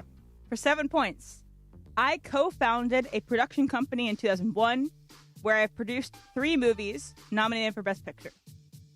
Mason. Nope. Take a shot at Brad Pitt. It is Brad Pitt! Hey! Wow! Good job, Ace! Wow! That's what I'm talking about. I also thought he grew up in Missouri, but you say he was did grow born up in He was Missouri. born in Oklahoma. He then went to grow up in the rest of his life in Missouri. Okay, this is funny. I guess this just speaks to Brad Pitt's extra work before eventually breaking out. I was not aware of him being a party guest in No Way Out. He was, though, an uncredited party guest in the movie Less Than Zero. Yes, he was. It was okay. also on the IMDb, and I think this one I had a little fun with. But yeah, that's Yeah, good. he is just. I mean, he's just a cool guy. Cool guy, great actor. Great He's actor. a really Great actor. good F1 actor. is one of the best movies this year. I love F1. F1 I is just a can't great, wait till it's fun gonna be on movie. Apple and I can watch it every day. You're going to watch it every day. I listen to the soundtrack almost every day. Okay. When I'm getting ready for work. Wow, impressive. Impressive. So, Brad Pitt, I cannot believe I got another one right. Icebreaker sponsored by Blue Ice Vodka. The finest vodka sourced from Idaho potatoes. Enjoy Blue Ice Vodka, classic vodka, or their unique flavors like Huckleberry, Double Espresso. Find Blue Ice in stores and ask for them by name, Blue Ice Vodka, because taste is everything. He was a Missouri guy. He actually went to Mizzou. He did. And he was, I believe, like a journalism major or something and dropped out. Hi, DeMarco. DeMarco! Hey. Oh, yeah, no, we're going to. Yeah, no. You're a little big to sneak in. No. You're a big dude. We see something, we say something, DeMarco. We just promoted Rams All Access. Yeah, Rams All Access. Coming up a little bit later on. DeMarco's in for that, and he'll be in for a show a little while. Yeah, by the way, how do you think we're going to do on the blackout game? Are you talking about how people will participate or Correct. how the game will go? No, I'm not talking about Seahawks versus Rams. I know we're going to win that. I'm talking about how many people are going to be wearing that black gear. Come on. Do you want me to be honest? Yeah, no, be honest. I don't think many people will. Well, we've not done our part this week. We have not really talked about it being blackout day. Yes. At SoFi Stadium. I went online and bought a black hoodie last night. Nice. With a really cool Rams logo. And a lot of people have those midnight mode jerseys that I see all the time. I think asking people in LA to do something collectively together is a difficult ask. Come on, everybody. Okay, here are the two things that jump to mind as far as the potential obstacle. Can you talk to me? Urging everybody lean into it. Wear black. Yeah, do I would the love black. it if everybody did. Lean Don't into do this. it. Prove me wrong. What Emily pointed out, the whole getting LA people to go against whatever their fashion choice is. Can I just jump in there and say black is a really good, it's very slimming. It's Everybody great. should want Everyone to wear looks black. good in black. Everybody looks good like in for black. the fashionistas out there, Oh, yeah. you will look good. And then everyone looks good in pajamas. But the other question I had, and I don't know the answer, Emily would be really good, actually, and Mace, because you guys are at SoFi regularly. Yes. I know, for example, Niners fans travel. It ends Hadn't up a noticed. sea of red. Did not notice Seahawks that. don't take over like this. Yeah, Seahawks 'cause are not that's that. the other potential obstacle is how many people there are from Seattle. Yeah. Because they're obviously not going to participate. What we should do in the blackouts blackout. for is like when the Steelers come, and you're like, okay, let's everyone wear black so that we Right. can cover up the Steelers fans. But Sure. no, Seahawks and the Cardinals don't take over like Right. the Niners or other teams from other places. So it's not going to be like it's 80-20 Seahawks fans. It's Right. probably going to be the opposite. And we're all going to be wearing black. Every one of us wearing black. And Em, are you going to wear black to be in the spirit of things? I will be working, but I'll wear a black top. Everybody should. Okay, black top for Em. Bri, I know you're not going to be there, but I'm not going to be there. But I'll wear black on Sunday just for the hell of it. I will wear black at home while watching this game. Excellent. I'm going to do it. That's all I'm saying. The blackout goes beyond SoFi Stadium. All right, 877-710-ESPN for Sports Graffiti. Last night, not the best night for the Lakers. They were dismantled, got their asses handed to them by OKC, clearly the best team in the NBA. Would LeBron have made a difference? Ireland was on here a little while ago. He says, would have made a difference. He would have made a difference. Doesn't think they would have won. No. This team may be invincible for this year in the NBA. The team that I saw last night with just waves of guys, so much talent, up and down. I mean, honestly, and still two of their best players out, Lou Dort and Jalen Williams. I was going to say, this is the theoretically vulnerable version of the Thunder. Right. We got the weak version of the Thunder. They were missing an all-NBA, all-defense player in Jalen Williams, their second-best player. Lou Dort, an all-defense first-team guy. Solid, important rotation player in Aaron Wiggins. Even a guy like Kenrich Williams sometimes helps them out. None of those guys were playing on the second end of a back-to-back. This was the wounded animal version of the Thunder. Right. So last night was a litmus test. Oof. We failed. 877-710-ESPN. Maybe you got a take on Iowa versus USC on Saturday in the rain at the Coliseum. M has forbidden me from going to the game. I just don't want you to get sick. I am tough. I'm a gamer. Are you kidding me? I am a gamer, M. So we can talk about that. You need to know my schedule for next weekend? Yeah, sure. Rams Seahawks coming up on Sunday. This is a game. I think the winner of this game is the best team in the NFC without question. Any of that stuff is fair game. 877-710-ESPN. Your calls coming up next. You're listening to KSPN Los Angeles, a Good Karma Brands radio station, 710 ESPN. 710 ESPN, your home for the 17-time world champion Lakers. KSPN Los Angeles, a Good Karma Brands radio station. DeMarco and Travis, weekday afternoons starting at 3. Well, I think I flipped out the first time I saw a real woodpecker. Oh, those are wild. Yeah. I'm like, he really does that. Yeah.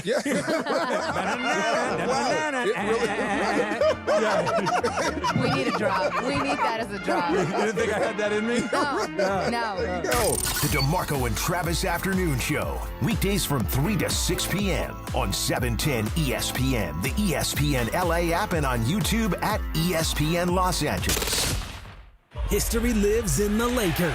Kobe, Magic, Kareem, all the greats. And with LeBron James and Luka Doncic, we are witnessing history being made right now. The excitement never ends, and every bounce, every bucket, every moment seems to only get more exciting. You can catch every Lakers moment from way back then till now at the official Lakers YouTube channel. Get the sickest, latest highlights, in-depth behind-scenes access, historical moments cemented in time, and more at Lakers YouTube. And subscribe now. Officer? Can I get your perspective as a man of the law? You know I'm a mall cop, right? You see this Hyundai Santa Fe? I only paid for it. Whoa. Right? I'm not in trouble, am I? Deal's so right, it almost feels wrong. The Hyundai Getaway Sales Event. Get 0% APR for 60 months, plus 0 payments for 90 days on select Hyundai vehicles. See your SoCal Hyundai dealer. Offers end December 1st. Call 714-568-7676 for details. Children's Hospital Los Angeles is where groundbreaking research meets unparalleled expertise. It's where exceptional care is tailored 100% to kids. And it's where every specialist, every room, every innovation revolves around one need: your child's health. Whether it's routine care or a life-saving procedure, CHLA is where families turn to when outcomes truly matter. Children's Hospital Los Angeles, 125 years of building hope and healthier futures. Go to chla.org today. The post-crib assembly press conference brought to you by Progressive. Michael, you had some trouble putting the crib together today. What went wrong? You know, those instructions can be tough, and, well, you saw the outcome. Were you upset when your wife pulled you and called in the backup? No, I mean, the baby needs a crib to sleep in, so whatever it takes. You've got a changing table to put together next. It's got a lot of drawers. What's your comment? You know what? We're done here. Like it or not, sometimes you need a backup. That's why there's Progressive to protect your home and auto. Progressive Casualty Insurance Company affiliates and other insurers. Not available in all states or situations. This college football season, show your school spirit every time you pay. Introducing college-branded Venmo debit cards. Rep your team on and off the field with custom designs that let everyone know who you're rooting for. Whether you're tailgating, grabbing snacks for the watch party, or celebrating a win, you can unlock 15% cash back at ESPN, 1 free year of Perplexity Pro, and more. This college football season, score more with the Venmo debit card. Get yours now in the Venmo app. Learn more at venmo.com/collegecard. Max cashback varies. Terms apply. The Venmo MasterCard is issued by the Bancorp Bank N.A. Every ceviche at Mercado Gonzalez begins with limes fresh squeezed daily. Yes, daily. And each drop of those limes marinates our delicious shrimp, caught from El Mar de Cortés for a unique mariscos flavor you can't find anywhere else in the world. Spoon the ceviche over our tostadas raspadas and take a crunchy bite. That's the sound of authenticity. Mercado Gonzalez, Mexico in every detail. And it is 1 o'clock in the Southland on the biggest show on the radio, Mason and Ireland. And it's time for Let's Talk About It on Sports Graffiti, like we do every day at this time. Sponsored by our friends at BetterHelp. Mental health is health. Visit BetterHelp.com/timeout today for 10% off your first month of therapy. BetterHelp.com/timeout. Now let's do it. Let's talk about it on Sports Graffiti on Mason and Ireland. All right, here we go. It is Sports Graffiti time. Don't roll your eyes at me, Andy. 877-710-ESPN. Actually got 2 lines open. 877-710-ESPN. Let's start out with Steve in North Hollywood. Steve, you're on Sports Graffiti. What's happening, Steve? Good afternoon. Good afternoon. Or should I say that after last night's game, it's not that good of an afternoon. So we all watched the game last night, Lakers and OKC, and I think the conclusion, and rightfully so, is that OKC is really, really, really good. Yep. But I would argue that they're kind of even better than maybe we thought they were, and that I'm trying to figure out, just from the Lakers standpoint, how do the Lakers compete with this OKC team over the, I'm glad we have Andy here, because Andy, you could speak to this better than Ireland, who will make excuses, but I'm looking at the Lakers roster. Yeah. I'm looking at the Lakers roster, and I'm thinking, okay, we're going to pay Luka the max, or the next time around, he's already getting the max, and he's going to get $70 to $80 million a year, and then they talk about Austin, and look, I love Austin. He's my favorite Laker, but you're now going to have a backcourt that's getting $110 to $120 million, and you're going to be facing an OKC team, right? That Shea is the same age basically as Luka. I think he's 6 months older. I mean, all these guys, you look, Dort's 26 and Jalen Williams is 24 and the other Jalen Williams is 23 and A.J. Mitchell's 23 and Holmgren's 23. I mean, it's insane. Jason Wallace is 22. By the way, Steve in North Hollywood's kind of doing his own show. Continue, right? Steve. Continue, Steve. Yeah. How do you build a roster? How do you build a roster that competes, with this team going forward, because you want to win a championship with Luka here, right? Yep. At some point. It's probably not going to be this year. I mean, I'm not going to say it's impossible, but it's probably going to be difficult. How do you build a roster to compete with them if you're going to give that much money? And again, this is not trade Austin Reeves for a third. Right. A back. Right. No one is saying that. No one is saying that. Look, there was a rumor this past summer that there was floated trade talks, and I know it's difficult. It's Boston, but possibly Jaylen Brown Austin trade kind of thing, right? Now, I'm just looking at the Lakers and going, how do you have a backcourt that can't really defend, that 2 ball dominant guys, and you're giving them that much money? How do you build a team to compete with this when you're not going to have draft picks? Steve, you are on afternoon drives from now on. Well, hold on. I think Steve wants to take some calls before we get to our response. Going to take some calls. The question is, how do you compete with OKC? And I really don't have an answer to that. Here's part of the problem that the Lakers are dealing with, other than the Thunder just being really, really good and really, really talented. They built this team organically through the draft in a way that the Lakers never do. Right. And they have no interest in doing something like that. There's no patience for it. No. And for better or for worse, this is the way they operate. So you have to start figuring out, okay, the cap map. Can you put the pieces around, say, Luka and a no longer best bargain in the league priced Austin Reeves somewhere between $30 to $40 million annually? Yep.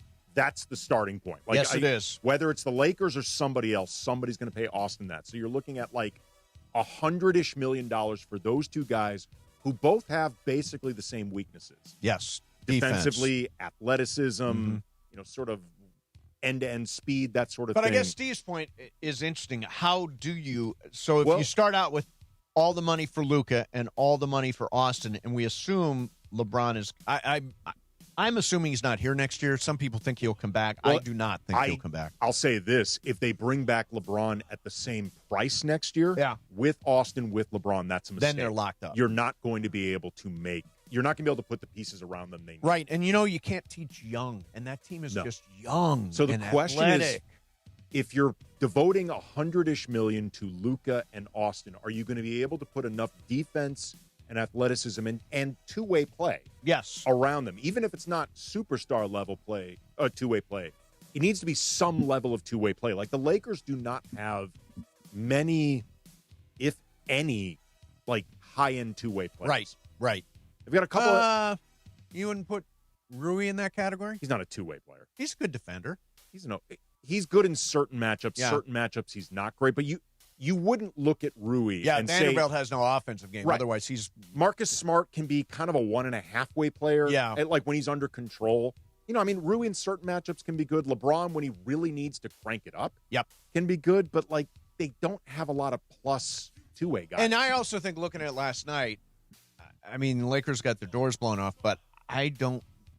Who beats? They are so good. It's like, how do you build a team to beat them? That's not going to happen this year. They're almost two separate questions. It's what's the best way to build around Luka for sure, right? Luka and Austin maybe, and then what's the best way to try to address the Thunder? I think the solution is build the best team possible. Okay, let me get Michael in Woodland Hills in here. Michael, you're on Sports Graffiti. What's happening, Michael?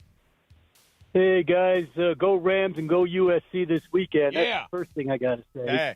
And the question I have for both of you is, as we all know, the Dodger upper management model has been so successful in all the sports. Yep. Now that the Guggenheim Group owns the Lakers, do you think we will see that type of management model brought to the Lakers, meaning there won't be one decision maker like Rob Pelinka? Yes, you are 100% correct on that count. The one thing that we've learned from the Dodgers is that there are layers of man. There's Andrew Friedman, then there's Josh Burns, and then so on down the line. There is a depth to the organization, and Rob Pelinka has been sort of a lone operator for. Obviously with Genie and with everybody, but it's not going to be that. And I'm not saying it's going to change tomorrow, but in 3 years, I think you're going to see a layer of management there. Even if you think Rob Pelinka is the most underrated GM in the entire league, doesn't get enough credit, whatever, it's too big of a job for a front office that small. Yeah.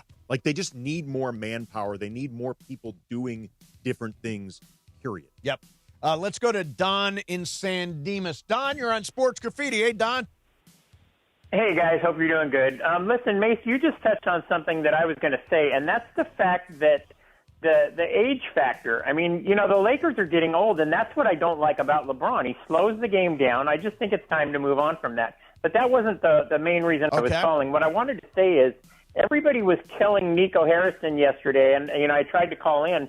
But, I don't agree with what he did. I think it was absolutely stupid. But what if Nico knew something that we didn't as far as Luka's drive and his desire and his just staying fat? Do you really think that Luka would have made the changes that he made for us had he still been there in Dallas? Don, this is a great point. And I wonder about this, too. Had Nico not traded Luka, Would he be the same guy? Would he have gotten all lean, and would he have gone through this summer of transforming his body, or was it the trade that got him to do that? I think the trade played a role because it was public humiliation. Yes. I mean, like they publicly humiliated Luka in a way that I think was kind of come to Jesus. But we've seen at times that players undergo this sort of increased accountability response. Like, nobody would ever accuse, I think, Kobe of not taking basketball seriously. No. Early in Kobe's career, he ate like garbage, man. He lived on fast food. Yep. Like he ate like a teenager. Sure. And after a while, he realized, I can't do this anymore. So he changed. I do think it is possible, and the people around Luka, for what it's worth, swear this was coming one way or another. Yeah. But I do think the trade accelerated. That said, Dallas, best of my asking around, never once directly confronted Luka about this. Because they were too afraid to do it. Yeah. All right, there you have it. There's your sports graffiti. Sorry we got to cut it short today. It was Steve in North Hollywood show. Briefly broke out there, and we've got Bruce Feldman coming up next. I came across this wild story last night that there is some mechanism that exists where USC could exit the Big Ten and become an independent. Bruce is going to explain that to us next, like we're fourth graders. Mason and Ireland, 710. Oh, by the way, before I do that, let's talk about it on Sports Graffiti, sponsored by BetterHelp. Mental health is health. Our listeners, 10% off their first month of therapy. Just call pound 250, say the keyword timeout. Now I'll say this. Bruce is next. Mason and Ireland, 710 ESPN. The Lake Show lives here. Three-pointer by Reeves. It's good! Austin Reeves with a dagger! You know, we added some pieces that we really needed, and we have really high hopes. On 710 ESPN and the ESPN LA app. Be sure to catch Let's Talk About It on Sports Graffiti, weekday afternoons at 1 p.m. on Mason and Ireland. Sponsored by BetterHelp. Mental health is health. Visit BetterHelp.com/timeout today for 10% off your first month of therapy. BetterHelp.com/timeout. Hey guys, it's Cap. Here's the scenario. Your home is flooded and the damage is severe. Now it feels like your insurance company is turning on you. They won't approve a replacement living arrangement, and the adjuster leaves you in the lurch. Take a breath and call Avner Gatt, one of Southern California's largest public adjuster firms. Avner Gatt knows how to fight back when your insurance company makes you feel like a criminal, leaving you with no hope of getting into your home and getting it all back together. With decades of experience and a passion for helping people, Avner and his family take the call themselves. So whether you have a toilet overflow, a broken water line, a burst supply line, a broken fire sprinkler, whatever the water damage is, you call Avner Gatt today at 818-917-5256, or you go to avnergatt.com. It's 818-917-5256 or avnergatt.com. You call, Avner answers, he says hello. Your claim is our game. avnergatt.com. I'm pretty easy to shop for. If it's in Morongo, I'm good to go. Now your top reasons to visit Morongo. Shop till you drop. You can use your rewards points to shop top brands in our ballroom Black Friday. Noon to 10 p.m. the 28th. Number 2. There's over $1 million in progressive jackpots at slots and table games. And the number 1 reason. Bret Michaels Rock the World Tour. November 21st. Only at Morongo. Morongo. Good times. What's going on? It's Bethel Duran, and I love rolling around in my Toyota. Tacoma, to be exact. And right now, if you're in the 818, go check out the All-Stars at Northridge Toyota. In the 626, it's all about Wondries Toyota. Lease a brand new 2025 Tacoma for just $164 a month or 36 months plus tax. Northridge Toyota or Wondries Toyota. Serving all of SoCal sports fans, they make it easy. Lease excludes tax, title, license, registration fees, and dealer options and changes. $59.99 cash or trade equity down. Expires 11/30/25. Don't strike out if you've been injured in an accident. Hey, it's Travis, and at Normand Legal, Joseph S. Normand and his team are ready to step into the batter's box for you. They'll swing for the fences, go extra innings if they have to, and make sure the insurance companies are out at home. They'll cover all the bases and bring you home safe with the maximum compensation you deserve. Call the winning lineup now at 213-747-1234. That's 213-747-1234, or visit normandlegal.com. Normand Legal, your recovery is always a grand slam. College football is back, and the Coliseum is the place to be.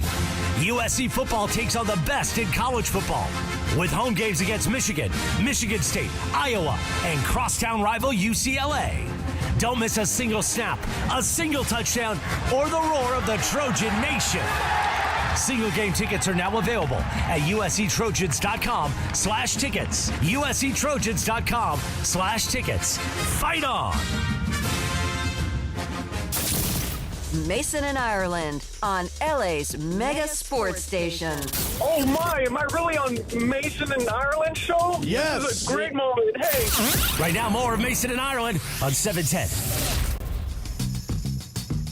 What's going on, people? If you're not watching on YouTube, what are you doing? Our next guest is on YouTube. By the way, the Dodgers celebration keeps rolling at Legends Attic in Claremont. You can join us tomorrow, me and Trav, from noon to 3:30, broadcasting live with World Series champion Miguel Rojas. Miggy Rowe, Oral Hershiser, more. You can check out Dave Hobrecht's amazing sports art score prizes, celebrate back-to-back titles. Don't miss it. Get your tickets now at legendsaddict.com. And I mentioned our next guest is on the YouTube with us right now.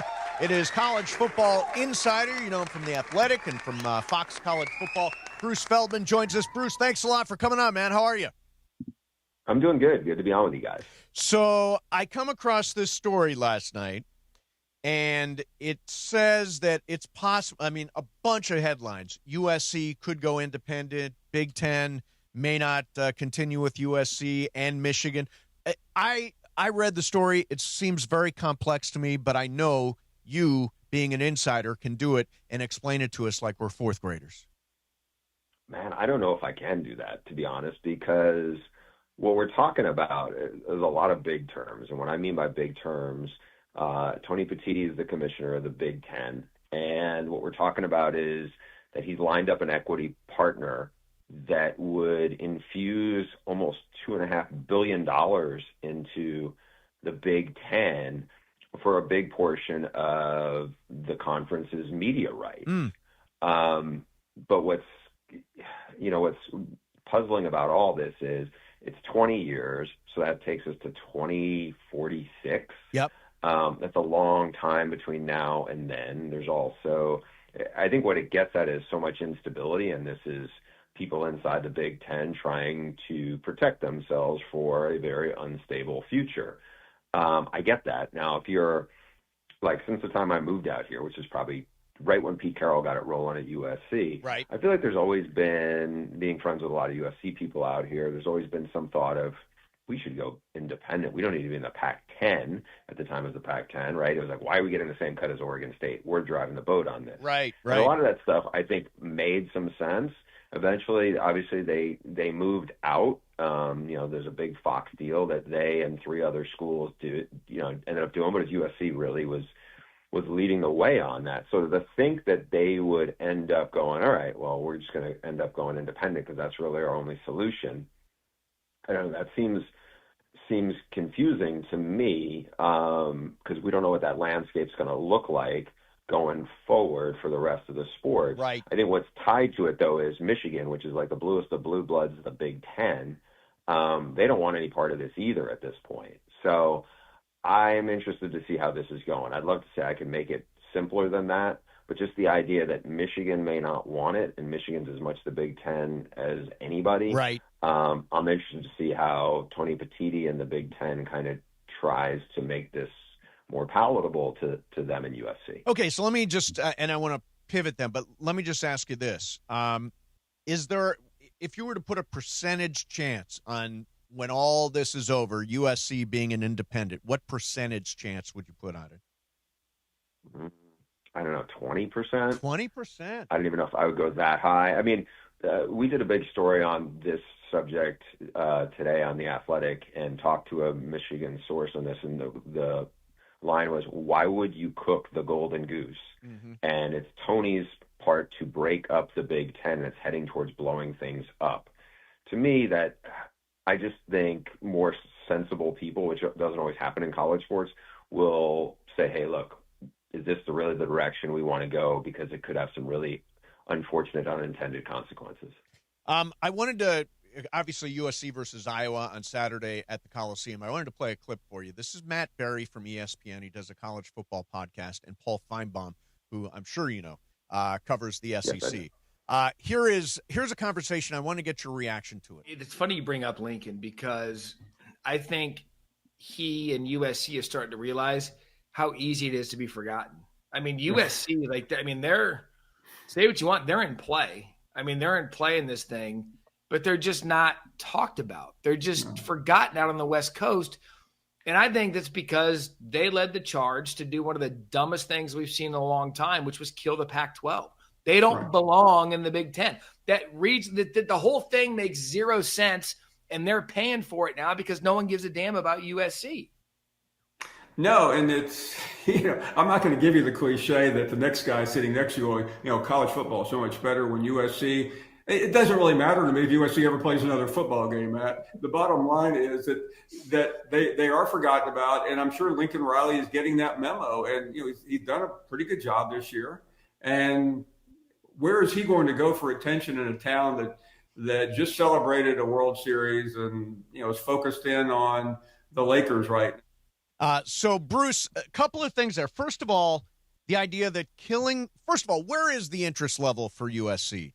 How relevant is USC both in college football and in Los Angeles, here where you make your home?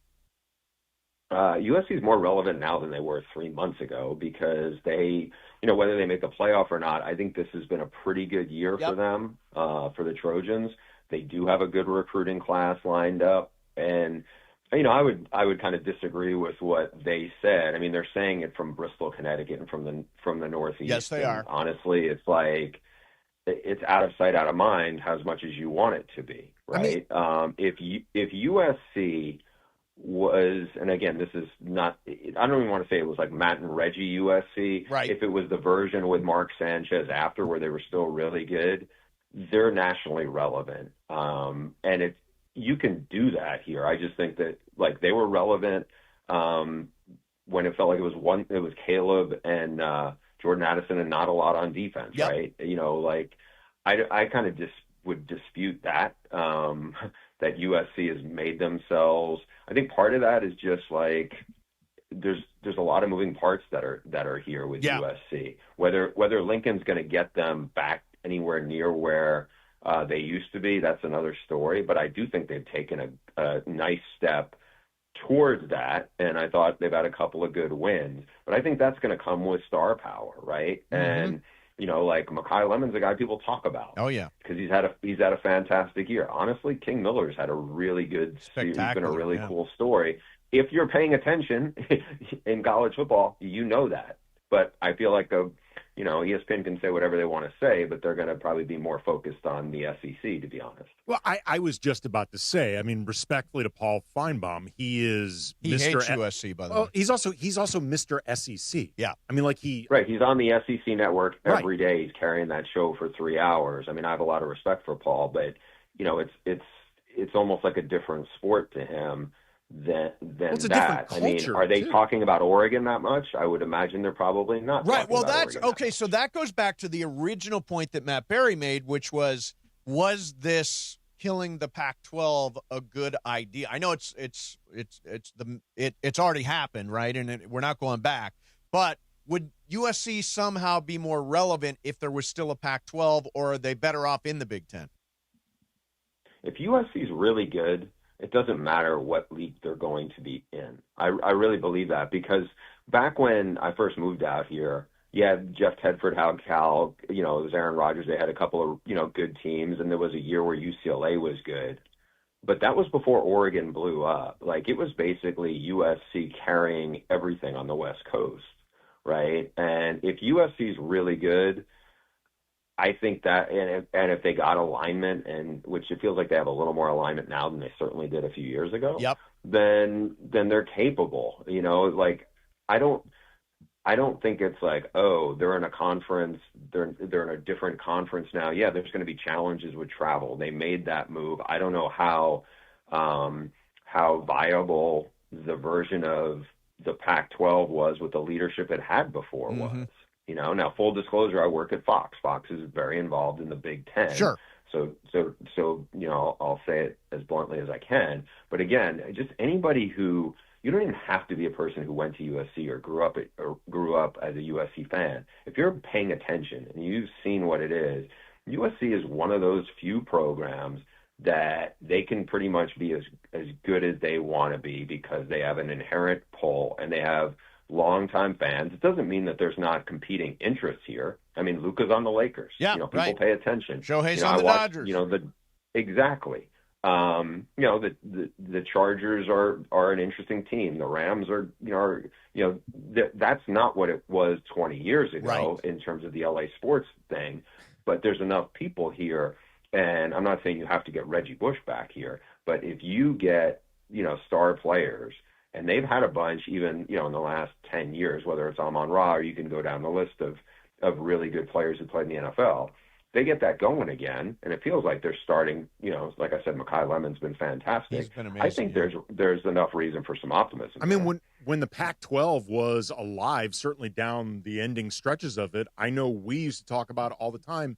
Nobody pays any attention to us anyway. Yeah, nobody paid attention to the Pac-12 as it was. Nobody gives the Pac-12 respect. There's the East Coast and SEC bias. I think what those guys may be talking about is kind of the culture of college football changing, and USC maybe doesn't feel to them like it fits into the Big Ten culture, and therefore they don't know what to make of it. Yeah, but I mean, all year long I've been all over this, and I think Saturday is a playoff elimination game for USC. I mean, they are in a really meaningful football game on Saturday. If SC's really good, they're going to be relevant. I mean, I think also what you kind of got to factor into is USC's been a little bit of 2 steps forward, 1 step back this year. Right. So, they have a good game and then they go on the road and they kind of lay an egg against Illinois.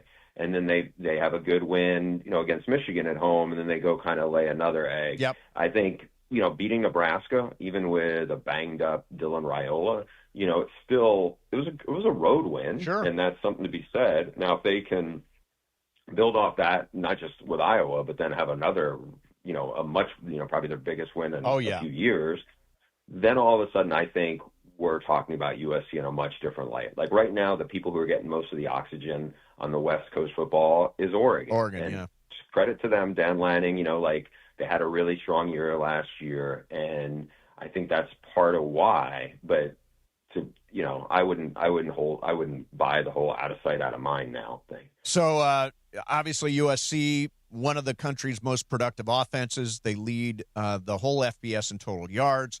Iowa, top 5 scoring defense. They're allowing just 14.5 points per game. Who do you like on Saturday, especially given the fact that they are expecting 2 inches of rain on Saturday at the Coliseum? Yeah, that's a wrinkle in this. The one thing that sticks out in my mind is the last time that Iowa came out here to the West Coast, they played UCLA. It started out pretty good for Iowa, and then UCLA took it to them. I don't know if that's just, like it's a long road trip on the West Coast, but this USC team is better than that UCLA team. And I'm not saying that Iowa's not a little better than they were last year, because I think they are, but they're still really one-dimensional. I mean, they don't throw the ball particularly well. You saw that last week, albeit in bad conditions. Yeah, this probably suits them, but if I was Lincoln Riley, I would be, hey, this is a chance to show a lot of people that we are a physical team. To me, this is like a great opportunity. Whether they end up beating Oregon or whether they're making the playoff, I think this is the game as much as anything else on their schedule where they can kind of reset the narrative, right? They can play physical football. Whether they end up at 9-3 and don't make the playoff, but they win this game, I think that's a big building block for them going forward. Yeah. Because I think it shuts up a lot of people. It doesn't shut them all up, but I think it will. I think it will win over a bunch of people who are still on the fence about what's going on there. All right. Hey, Bruce, awesome to get you on, man. Appreciate you taking the time, jumping on the YouTube, all that stuff. Thank you very much, and have a good weekend. We'll watch for you on Saturday. Yeah, appreciate it, guys. Stay dry. All right. There you go. There is Bruce Feldman. Yes, that is going to be an issue, staying dry at the Coliseum on Saturday. Even Bruce is recommending you not go to the game. Go to the game, exactly. Coming up next for you, we'll get Ryan Abraham's take on Saturday's game. And again, I think USC, a win on Saturday, sets up the biggest game of Lincoln Riley's USC career next Saturday at Oregon. But you got to do this one first. And we'll get to Ryan Abraham from USCFootball.com. Coming up next, Mason in Ireland. Andy's in for John, 710 ESPN.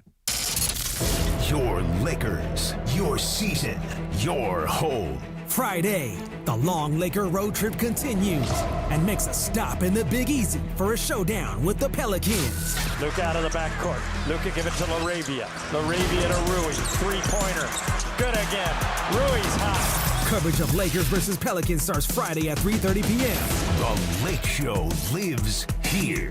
710 ESPN and the ESPN LA app. This is the ZipRecruiter Rams Report. Here's Travis Rogers. The Los Angeles Rams are 7-2 after an emphatic 42-26 win at Levi Stadium against the 49ers. It's the first NFC West win of the season for the Rams. It's also the first NFC West loss of the season for the 49ers, and it sets up an absolutely epic showdown in 1 week at SoFi Stadium when the 7-2 Rams will take on the 7-2 Seattle Seahawks. That could be the difference between who wins the NFC West or not.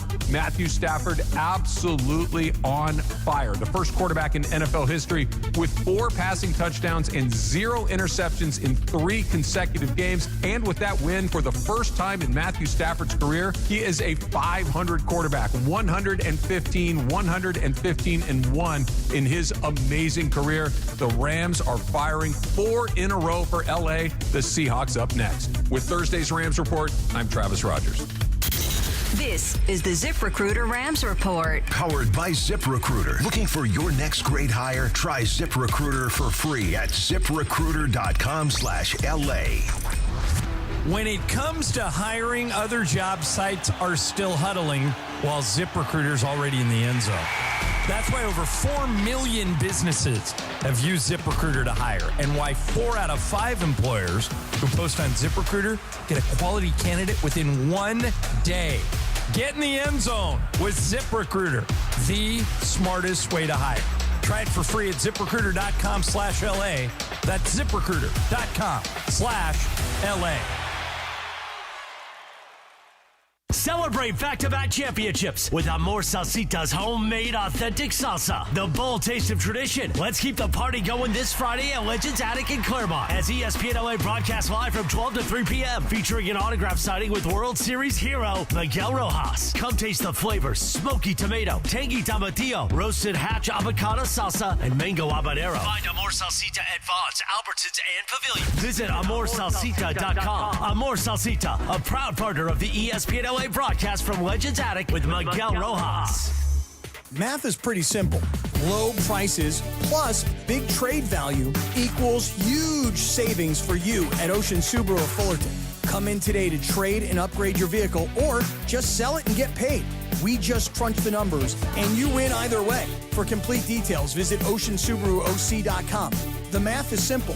More for your trade and less for your next ride at Ocean Subaru. It's all here at Ocean Subaru.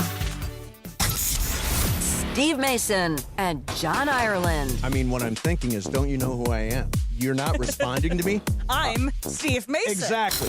Mason and Ireland. What? It's an outrage. It is an outrage. Back to the guys. Real quick here, I won't. Instead, we will be joined by Ryan Abraham. He is joining us by YouTube and on the radio and on the app and all that stuff. Ryan from USCFootball.com. What's going on, man? Not too much, Mace. Ready for a big one this weekend with USC and Iowa. So are you you're on the YouTube, right? Not today. Oh, no, you're not? Okay, that. so you can't see what I'm wearing. Everybody's making fun of what I'm wearing today, which is a USC sort of flannel, long john kind of shirt. It's not pajamas. It looks like old-timey pajamas, right? Yeah, it looks like I need a nightcap. A nightcap to it make looks this like you were thing getting work. ready to watch USC in 1931. Exactly. Saturday at the I'm so excited about the weather on Saturday. The weather at the Coliseum, they are expecting 2 inches of rain. Emily has told me don't even think about going to the game because I'll get wet and sick, but I think I'm going to go anyway. Ryan, how does the weather affect what we're going to see play out on Saturday, Iowa USC? Yeah, it's an early kickoff at 12:30. It's homecoming, so I don't know how that's going to impact things. But yeah, USC's had some bad weather games, but on the road, and it's been a while since we've seen some kind of weather delay or any kind of inclement weather at the Coliseum for a USC football game. So I'm curious to see. USC loves to pass the ball. I mean, they run the ball well too, but that could impact Jane Maiava in the passing game. And Iowa's kind of used to this stuff. They just played in a torrential downpour against Oregon in Iowa City last weekend. So I'm curious to see what ends up happening there. But, USC seemed to handle the 3-hour lightning delay in Purdue pretty well. And it got pretty bad in the end of the Notre Dame game too. But, it could have an impact on the game for sure. And actually, I think, now that I think about it, Ryan, it could affect the whole homecoming atmosphere because depending on how much it rains, that could limit how many people come out there, and then that could limit the vibe for the actual game itself. Yeah, I mean, I think having the early kickoff for homecoming you'd like is something later, so people have longer to tailgate. So that could have a negative impact. But if it's pouring down rain, probably a lot of those tailgates won't be as well attended as it would be if it was a normal sunny day like we get here in Southern California. So I don't know. The LA fans, are they fair weather sometime? I'm not sure. But yeah, we don't like to come out in the bad weather. So yeah, it definitely could have an impact on the attendance too. I want to ask you about this matchup because I've been saying it's a playoff elimination game. If USC wins this game, they've got a shot to make the college football playoff with a win next week at Oregon. But this one's going to be tough. Iowa, top 5 scoring defense. They're allowing about 14 points per game. USC has rolled up more yardage than anybody in the country. How does this play out in your mind? What does it look like a win for USC? It's definitely contrasting styles because Iowa's going to play defense, try to force some turnovers, special teams, get a good return, that kind of stuff. And USC would like to air it out, spread things out. And I feel like USC can be one of those teams, if you get a lead against Iowa, they're not a great team playing from behind, but if you fumble the opening kickoff and Iowa's like up 3-0 and they can just grind it out and play field position, that's not the kind of game USC wants to be in. We saw Oregon go into Iowa City last week and play that kind of rock fight game against Iowa and win. I don't know if USC is going to be able to do that. I think it's going to be more like what we saw against Michigan, where they're going to try to out-tough you. And USC really out-toughed Michigan and was able to get the lead and play from ahead. So I think that's where you got to watch is, can USC do that early, play from ahead? And I think Iowa, as far as their offense goes, they really like to run the ball. I think Gronowski, the quarterback, he could take off with his legs, but they're the worst passing offense in the Big Ten. So don't allow Iowa to just keep running and grinding clock and picking up first downs. But to me, I think if USC can jump out to a lead, I think that changes the complexion of the game. If weather does become an issue, whether you're talking about rain or field conditions, stuff like that, how do you expect them to adjust with Maiava, given how much he uses his legs and how much he just tends to be in motion? Yeah, they do a lot of motion, even on the offensive line. Just the simple run game stuff. You can see a guard and a tackle pull at the same time, and they do a lot of motion up front. And I think they can play off of that with Maiava and his legs. And we didn't see him really take off and run in the Notre Dame game. And I'm not sure why, because I felt like Notre Dame's defense was playing well and you could have backed him off a little bit. But the last couple of weeks, he's definitely used his legs more, especially on the road against Nebraska. So I'm curious to see if the weather does get bad, maybe they can hit some quick passing stuff that's not maybe the downfield stuff they're doing, but some of those RPOs, he can fake it and take off and run and pick up some big yardage there. So if it's a bad weather game, maybe you're going to see more Jane Maiava run than if the weather was better. Last question. Are we going to win? I think so, mate. I mean, USC is a 6.5-point favorite in this one, but I feel like USC can score. Like the best unit on the field has to be the USC offense. The Iowa defense is really, really good, but I think USC's offense playing at home, they can get out on the perimeter, and the guys can make plays, and they have the run game to back it up too. So I feel like USC can get the lead, and once they do that, it's going to be tough for Iowa to play from behind. All right. Hey, Ryan, thanks a lot for coming on, man. We appreciate it. I will see you in the rain on Saturday. All right. Sounds good, mate. All right, thanks. Ryan Abraham. I still haven't made up my mind. M says no. Over under how many Makai Lemon trick play passes do you expect to see? 0. You said in the under, it's 0. Taking the under. I'm taking the under. Yeah, if it's on Prize Picks for 0.5, I'm on the under. That was the worst call. That was galaxy brain insane. Yeah, it was just insane. It really was. In bad weather on top of it. Maybe they double down. Maybe they do 4. It's what they'd least expect. Yeah, Yeah, exactly. why not? Why not do it one more time? Or All right. do the punt thing again. This isn't. Oh, yeah, the punt thing. The punt thing was awesome. Honestly, I think USC is entering its villain mode because they put on display the 2 different 80 jerseys to be like, all right, do you want this guy's or this guy's? Yeah, they did a tweet where people are picking up 2 guys in an 80 jersey are picking up coffee, like at a Starbucks or something. They both show up at the same time. And they both to have the grab same it. first name, too. Right. I still think it's totally within the rules. That's also what Lincoln says. Yes. Yes. And I think what Sue was saying is that in that moment, it was in the rules, but when the next punter came out, then that's when the rule was the broken. Yeah. rule was broken. But my contention is, why not save that for the Oregon game or the Iowa game? If you've got that trick in your bag, Sam Heward coming out with number 80, why not use it in the most high leverage? Why against Northwestern? It's very Bobby Valentine in disguise. Yes, yes, he it came is. out in the It is. dugout. Got a little breaking news. So I was looking at the weather, and I looked up the weather for Saturday, and up popped the weather for today. And AccuWeather says we are exactly 30 minutes away from rain being here. Oh, no. Exactly 30 minutes. Now, I've never seen this before where they tell you exactly the arrival time. Is there a countdown like in Pluribus? It's not, yeah, there is. No, it's now 27 minutes. So prepare.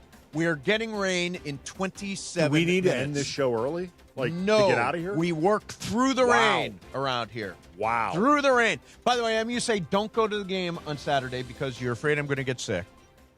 Andy, what's your availability next week? We'll go over it. I got some days. Juan texted me. He said this. Emily is not wrong about you being a delicate flower. Hey! I didn't say delicate flower. No, he's allowed to. He's allowed Juan to. can say that about you. Yes. He lives with me a lot of the time. All right, coming up next for you. Why is anybody getting the water in Australia? That's what I want to know. Plus, last night, Lakers. Oh, damn. Oklahoma City was just dismantled the Lakers last night. We'll get into that coming up next as well. In the meantime, at the Hyundai Getaway Sales Event, you can get deals so right, it almost feels wrong. Now, the best time to get the Hyundai or SUV that you've always wanted. Every new Hyundai comes with America's best warranty for confidence now and miles down the road.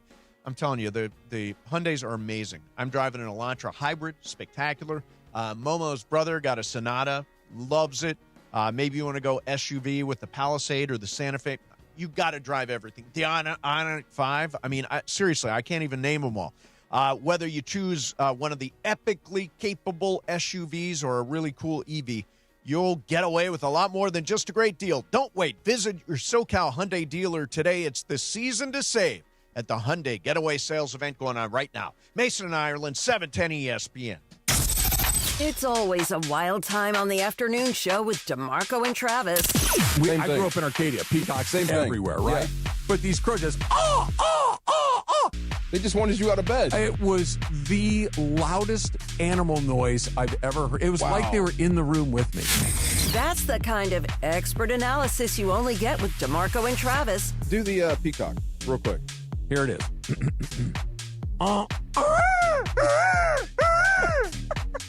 Pretty good. The sound is good. It's his face that's Pretty killing good. me. Yes. I'll be honest. My crow was a little better than I thought. Do your crow again.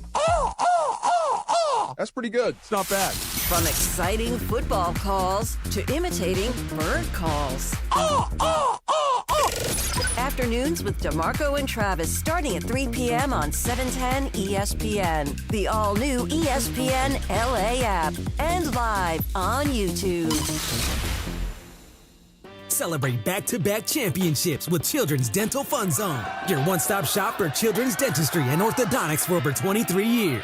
Join us this Friday at Legends Attic in Claremont as ESPN LA broadcasts live from noon to 3 p.m. featuring an autographed signing with World Series hero Miguel Rojas. Children's Dental Fun Zone accepts Medi-Cal, PPO, and HMO insurance. For your free consultation, visit cdfzone.com. This month only, get $500 off braces. A proud partner of ESPN LA's broadcast from Legends Attic with Miguel Rojas. I'm pretty easy to shop for. If it's in Morongo, I'm good to go. Now your top reasons to visit Morongo. Shop till you drop. You can use your rewards points to shop top brands in our ballroom Black Friday. Noon to 10 p.m. the 28th. Number 2. There's over $1 million in progressive jackpots at slots and table games. And the number 1 reason. Bret Michaels Rock the World Tour. November 21st. Only at Morongo. Morongo. Good times. Who knew caffeine could taste this good? With 5-Hour Energy Shots, caffeine just got a serious flavor upgrade. We're talking big flavor, from watermelon to strawberry banana to sour apple. Packed into a tiny 2-ounce bottle, you'll get as much caffeine as 12-ounce premium coffee with 0 sugar and also 0 crash. And with 17 bold flavors to choose from, there's a shot for every mood. Find your favorite flavor in-store today or grab a variety pack online at 5hourenergy.com or on Amazon and give your caffeine a flavor upgrade. A SoFi personal loan is here to help you achieve something once thought impossible: overcoming high-interest credit card debt. Walk the tightrope of your finances with one low, fixed-rate monthly payment, no fees required, and as soon as the same-day funding. That's right. Pull off your own debt-defying stunt with a SoFi personal loan. Visit SoFi.com/trick to learn more. Loans originated by SoFi Bank, N.A., member FDIC. Terms and conditions apply. NMLS 696891. Hi, this is Matthew Stafford of your Los Angeles Rams. This is Mason in Ireland on your home of Rams football, 710 ESPN. It's like rain. All right. So, yeah, it's like rain. 22 minutes from now, the rain is going to arrive, according to AccuWeather. You know what this is right now? This is Stormwatch. Stormwatch. This is Stormwatch. Momo said it's an atmospheric river, so. We should have the countdown in 24, like, dunk, dunk. Oh, yeah. It's good. We actually need to bring in Momo to do weather. She's excellent at doing weather. I have tried to get it. When my friend Alex was at Channel 11, he offered many times for Momo to go over and stand in front of the green screen and do the weather. She never took him up on it. Now he's on CNN. She can't do it anymore. I'm sure Marla over there would let her do it. But Momo has taken a pass on her opportunities to appear on television as a weather forecaster. It's our loss because she's excellent at it. She is excellent. All right, so I wanted to just touch on this. Oh, hang on a second. Wanted to touch on this. So the Lakers lose by 29. And, Michael, we said this would be a report card game for the Lakers. We would at least know where they stand. Well, they got an F tonight. Yep, and they got a lot of work to do. That's it. Final score, 121-92. There you go. There's a little sense of what happened last night at OKC. Did you notice the song playing in the background? Was it I've Got a Feeling? Yes. Oh, God, I hate that song. But that, we just had, by the way, we just had Taboo and Will.i.am on the afternoon show. Did you know that? Yes, I did know. Yeah. Where's Fergie? Where is Fergie? Where did Fergie Get go? her in here. Doing the anthem exactly. All right, so I wanted to play something. You know what my greatest fear is? Like my fear above all other fears.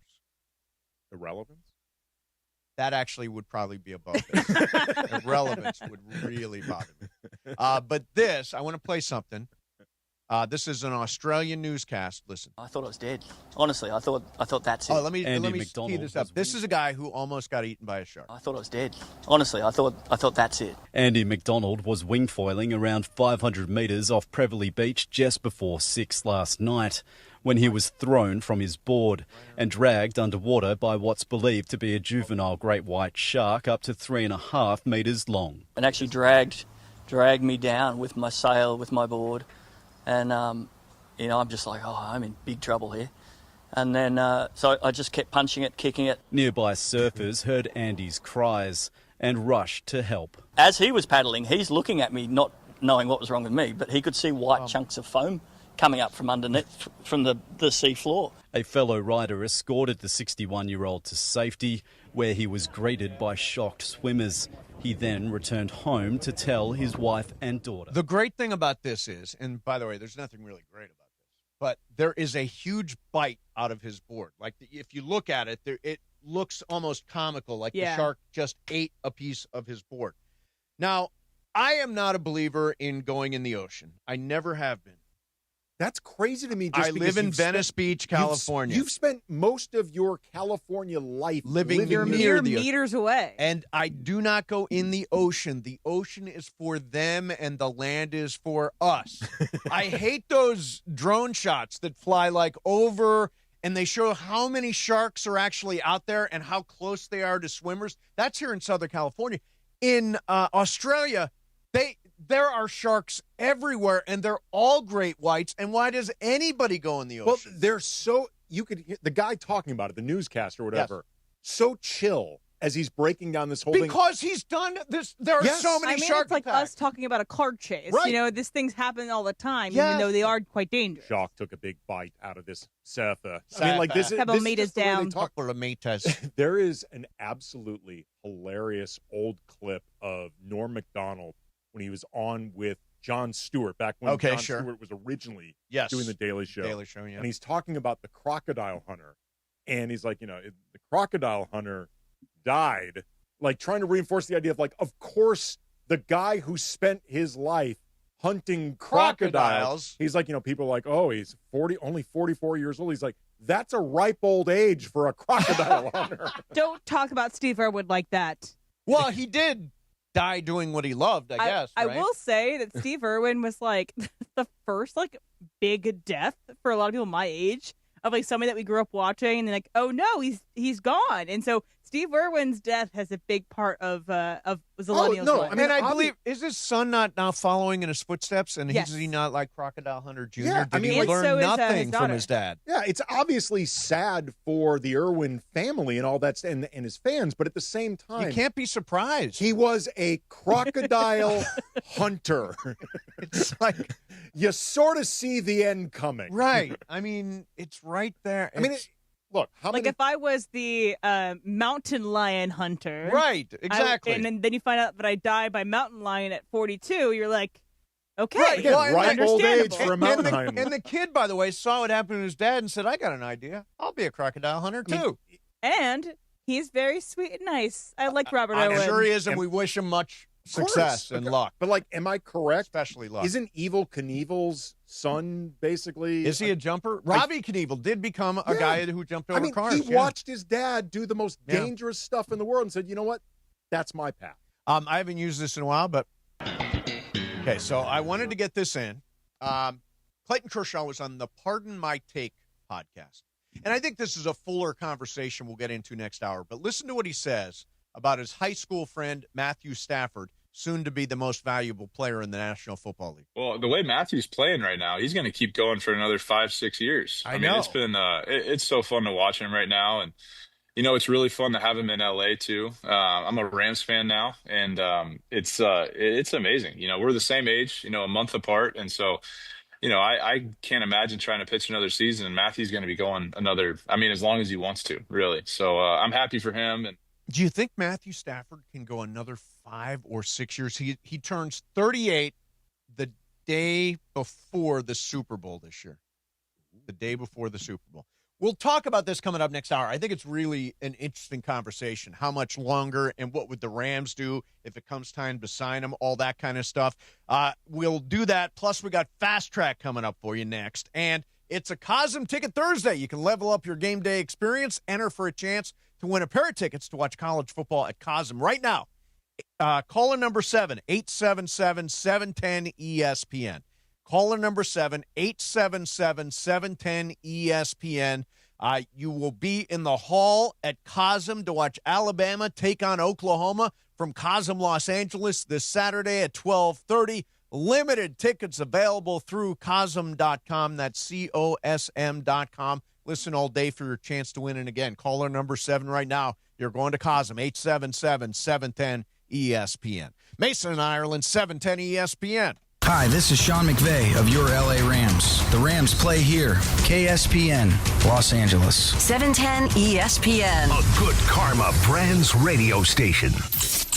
All gas, all Lakers. LeBron drives again down the middle. Slam dunk! Gas pedal, gas pedal, gas pedal. Every night, the purple and gold put on for Los Angeles. The West Conference is super tough, super competitive, and that's great. I mean, we wouldn't want it any other way. LeBron still leading the charge, chasing greatness, one highlight at a time. Just an absolute thunder dunk by LeBron. From the king to Luka. Two superstars sharing the Showtime spotlight. Obviously, we had some new pieces to the team. So like I say, I'm very excited, and I think we can do some big things. On down to Austin Reeves and the next wave of stars in the purple and gold. It's the Lake Show all year long. Now Austin Reeves for three. That's good! Experience every dunk, every clutch shot, every Laker moment. The Lakers play here on 710 ESPN and the ESPN LA app. Celebrate back-to-back championships with Amor Salsita's homemade authentic salsa. The bold taste of tradition. Let's keep the party going this Friday at Legends Attic in Claremont as ESPN LA broadcasts live from 12 to 3 p.m. featuring an autograph signing with World Series hero Miguel Rojas. Come taste the flavors: smoky tomato, tangy tomatillo, roasted hatch avocado salsa, and mango habanero. Find Amor Salsita at Vaughn's, Albertsons, and Pavilion. Visit AmorSalsita.com. Amor Salsita, a proud partner of the ESPN LA broadcast from Legends Attic with Miguel Rojas. Your LA Rams return to SoFi Stadium on Sunday, November 16th to host division rivals, the Seattle Seahawks, before returning a week later to take on the Tampa Bay Buccaneers on Sunday, November 23rd, under the primetime lights of Sunday Night Football. Experience the rivalry clash with Seattle or the massive conference battle with playoff implications against Tampa Bay by visiting therams.com/TIX, therams.com/TIX to get your tickets for our upcoming home games right here at SoFi Stadium. We'll see you at the Rams house.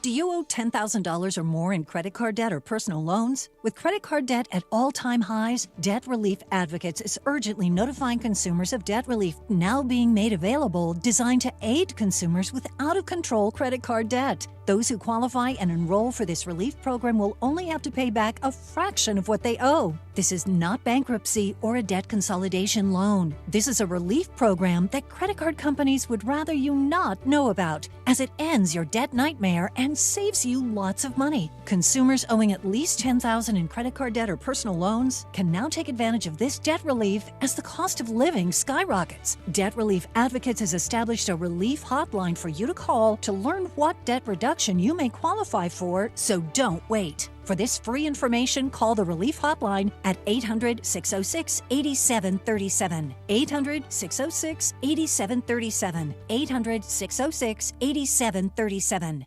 Don't sit on the sidelines if you've been injured in an accident. Hey, it's Travis, and at Normand Legal, Joseph S. Normand and his team are ready to go full contact for your case. They'll rush the defense, tackle the insurance companies, and drive it all the way into the end zone to get you the maximum compensation you deserve. Call the winning team now at 213-747-1234, 213-747-1234, or visit normandlegal.com. Don't fumble your future. Your recovery is their priority. Call Joe now and score a touchdown with Normand Legal. For 17 years, Pedigo has been redefining what it means to ride. At Pedigo Yorba Linda, we've got over 20 electric bike models powered by premium UL certified batteries, smooth Shimano parts, and strong 749W motors. Want to work out? Use pedal assist. Just cruising? Hit the throttle. And only Pedigo backs it all with an industry-leading 5-year warranty, including theft protection with an approved lock. Sales, rental, service, and accessories. Pedigo Yorba Linda at 20355 Yorba Linda Boulevard or PedigoYorbaLinda.com. And it is 2 p.m. in the Southland on the biggest show on the radio, Mason and Ireland. It is time for Fast Track. Fast Track. The return of Fast Track, driven by our friends at Cerritos Auto Square.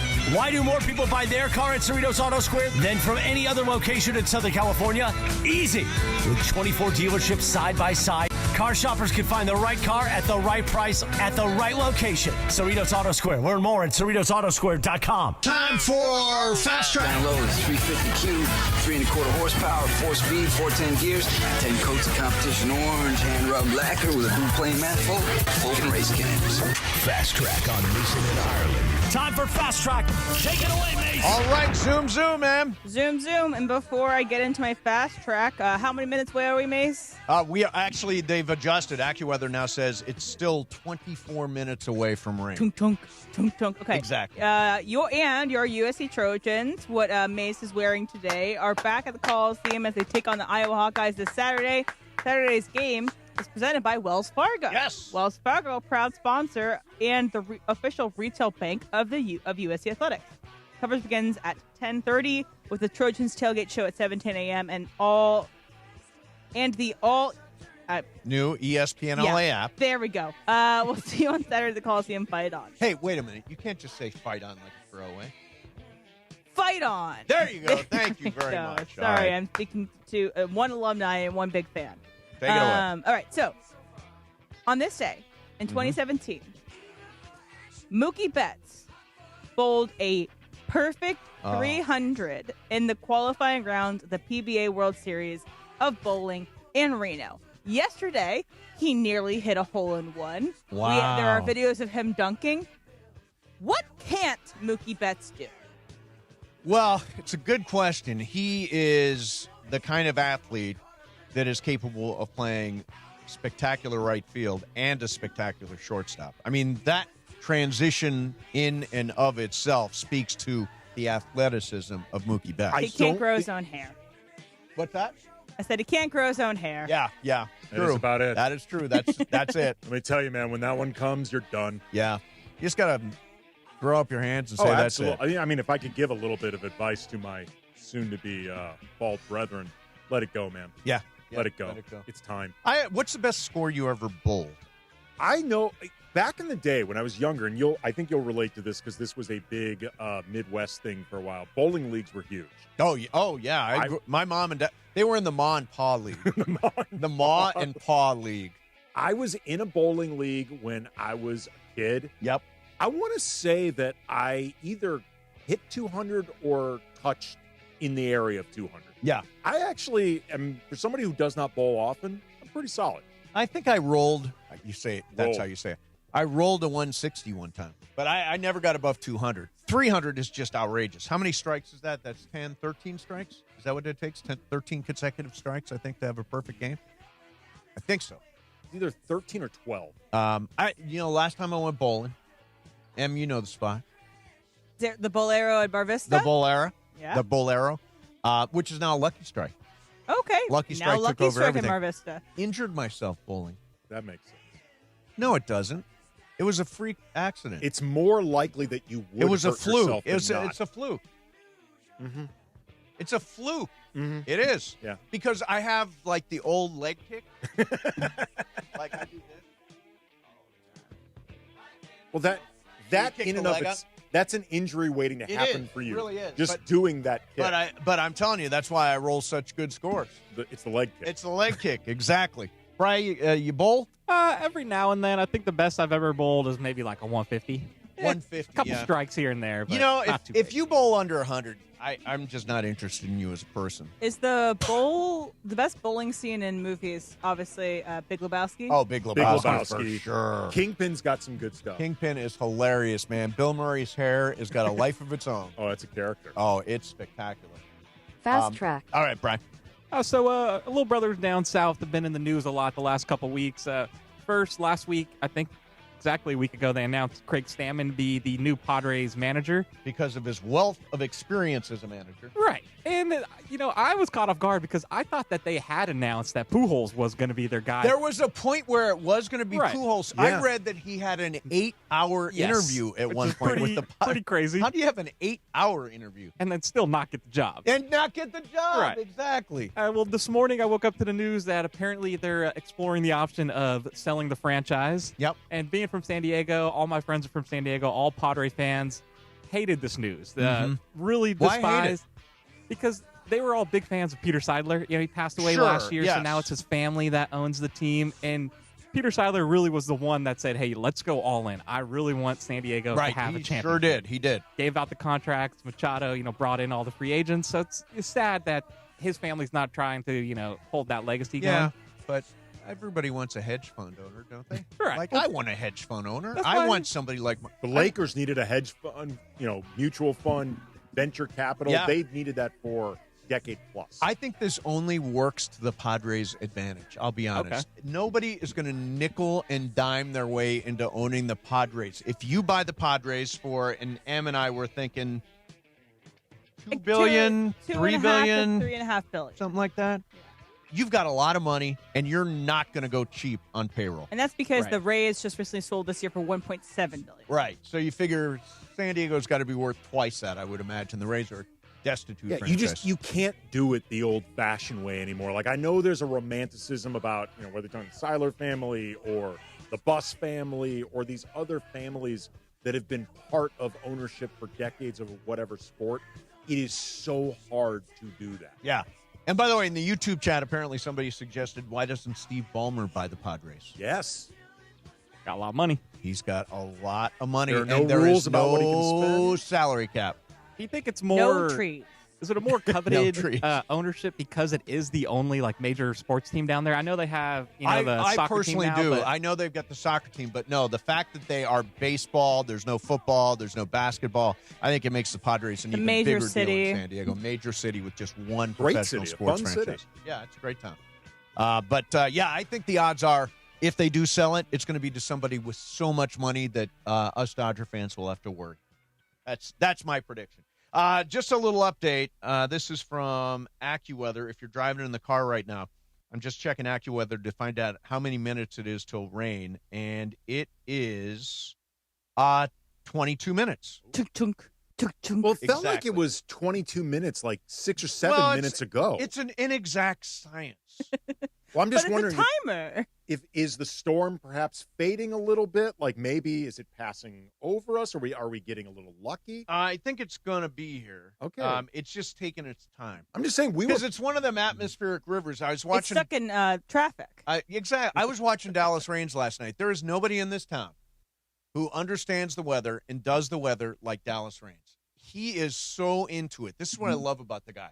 I don't even know some of the stuff that he's saying, but he says it with such authority. I'm like, oh, man, you're the weather guy. He is a legit legend. He's a legend. Absolutely. I know it becomes easy to make jokes, weather guy. I'm like, he is a legit legend and in this former city. backup quarterback for Florida State. Yes, he was. Did you know that? I did know that.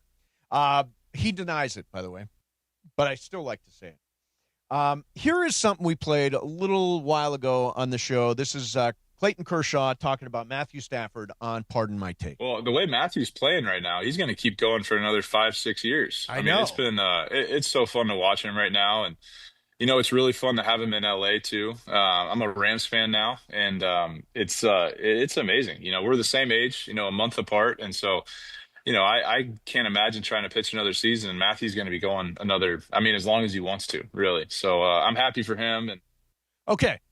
Going as long as he wants to. He said 5-6 years at one point. Does Matthew Stafford, again, he's playing probably, and I think he has said, the best football of his career.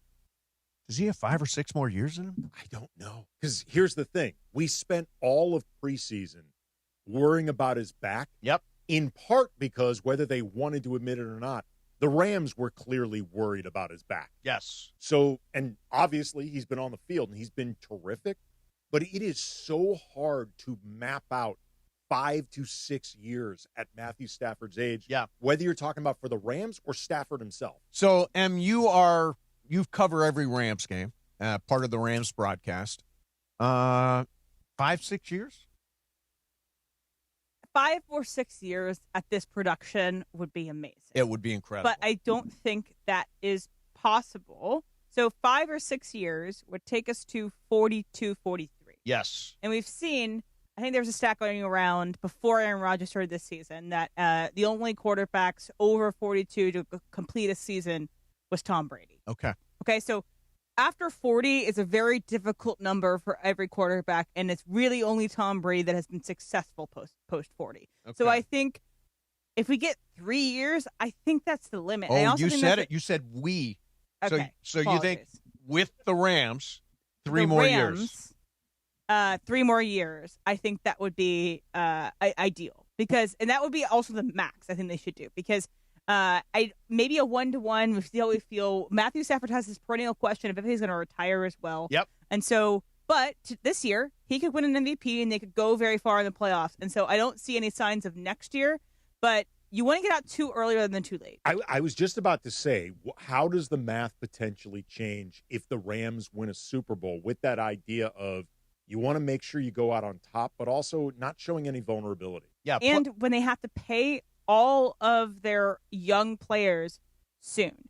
Puka is due for an extension soon. We have Jared Verse. We have Byron Young. Yep. We have Braden Fisk. We have Kobe Turner. Yep. All these players that got you to be as good as you are right now that are going to need to be paid in the next 2 years. And so if Matthew gets a team-friendly deal, that would be ideal for the next 2 years. I think Matthew has a unique relationship with both Sean McVay and Les Snead.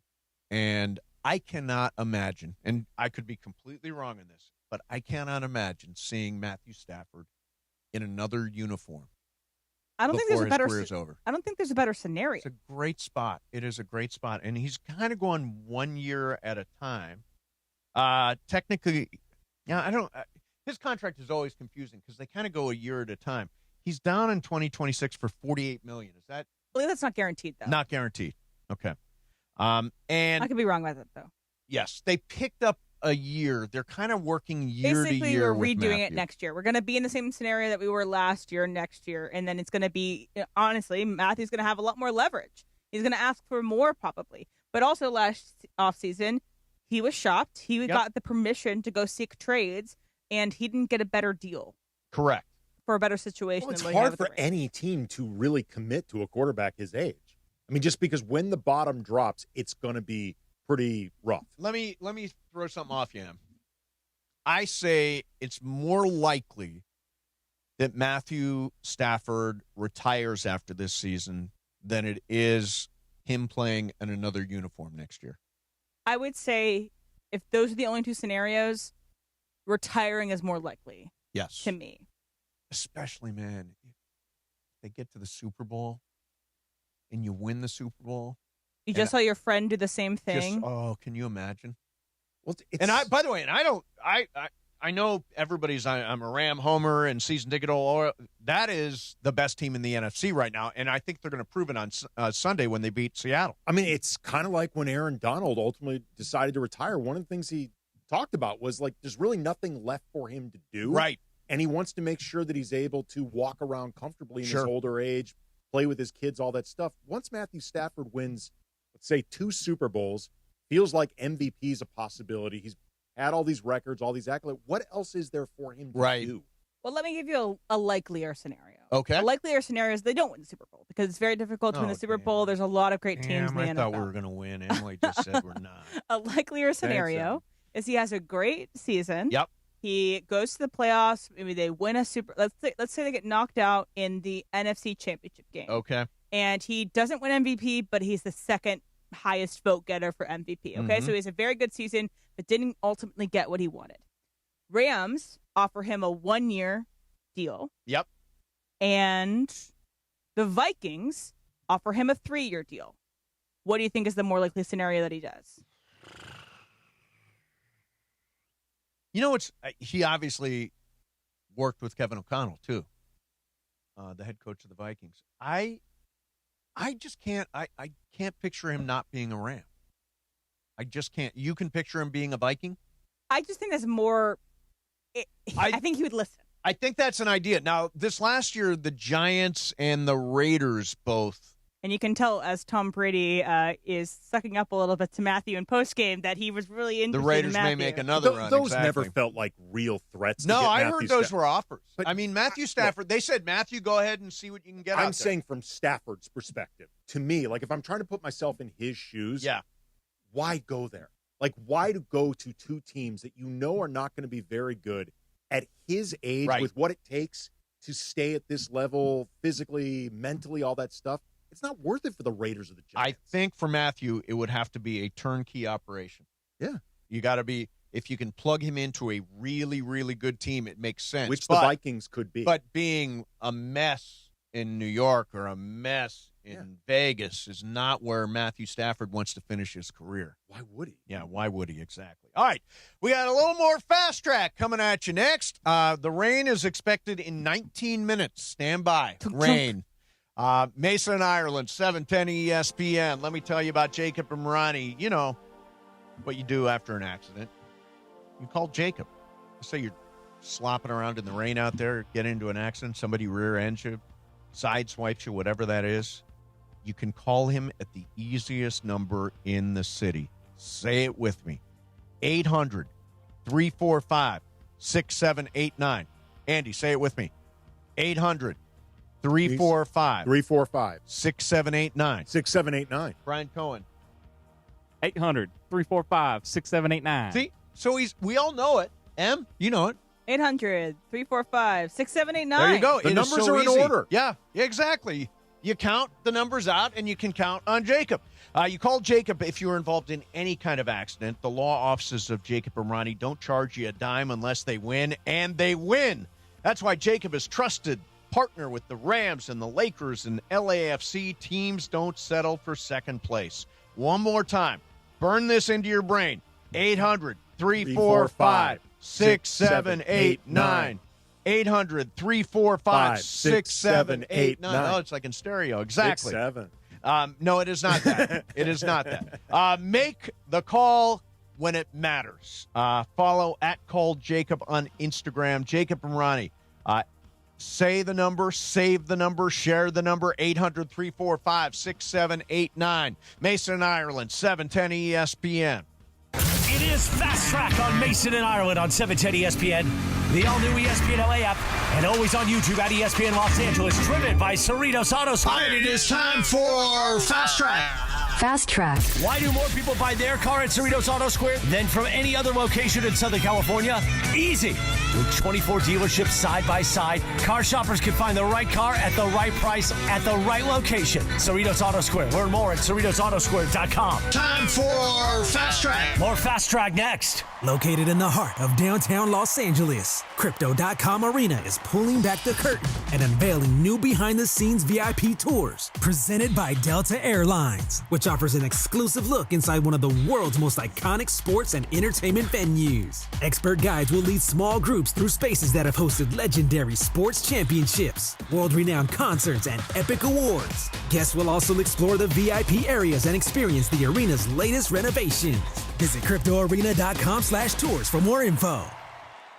Morales here, and if you're in the market for a new ride, there's only one place to go. You know where it is, the Big Cat Felix Chevrolet. You know the one right off the 110 in downtown LA with that classic black cat, Felix the Cat, smiling down on Figueroa. They've been serving Angelitos for over 100 years with unbeatable deals, an amazing selection, and service that treats you like family. A la familia. So whether it's a brand new Chevy or a certified pre-owned, make your next stop Felix Chevrolet. Head over to Felix Chevrolet, the Big Cat today. Ask for my guy, the GM Nicky D, and say, hey, I want to see that big cat. Celebrate back-to-back championships with Children's Dental Fun Zone, your one-stop shop for children's dentistry and orthodontics for over 23 years. Join us this Friday at Legends Attic in Claremont as ESPN LA broadcasts live from noon to 3 p.m., featuring an autograph signing with World Series hero Miguel Rojas. Children's Dental Fun Zone accepts Medi-Cal, PPO, and HMO insurance. For your free consultation, visit cdfzone.com. This month only, get $500 off braces. A proud partner of ESPN LA's broadcast from Legends Attic with Miguel Rojas.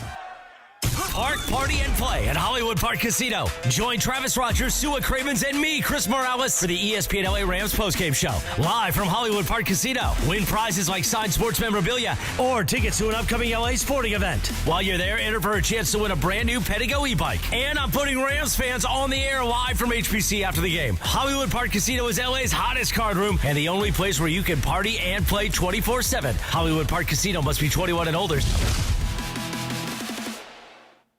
Do you owe $10,000 or more in credit card debt or personal loans? With credit card debt at all-time highs, Debt Relief Advocates is urgently notifying consumers of debt relief now being made available, designed to aid consumers with out-of-control credit card debt. Those who qualify and enroll for this relief program will only have to pay back a fraction of what they owe. This is not bankruptcy or a debt consolidation loan. This is a relief program that credit card companies would rather you not know about, as it ends your debt nightmare and saves you lots of money. Consumers owing at least $10,000 in credit card debt or personal loans can now take advantage of this debt relief as the cost of living skyrockets. Debt Relief Advocates has established a relief hotline for you to call to learn what debt reduction you may qualify for, so don't wait. For this free information, call the Relief Hotline at 800-606-8737. 800-606-8737. 800-606-8737. Fast Track. And it is Fast Track on 710 ESPN. Mason and Ireland on the all-new ESPN LA app, 7:10 a.m. and always on YouTube at ESPN Los Angeles. Fast Track now back in the 2 p.m. hour on Mason and Ireland, driven by Cerritos Auto Square. Why do more people buy their car at Cerritos Auto Square than from any other location in Southern California? Easy. With 24 dealerships side by side, car shoppers can find the right car at the right price at the right location. Cerritos Auto Square. Learn more at CerritosAutoSquare.com. Once again, back to Fast Track and back to Mason and Ireland on 710. All right, vroom, vroom, man. Vroom, vroom.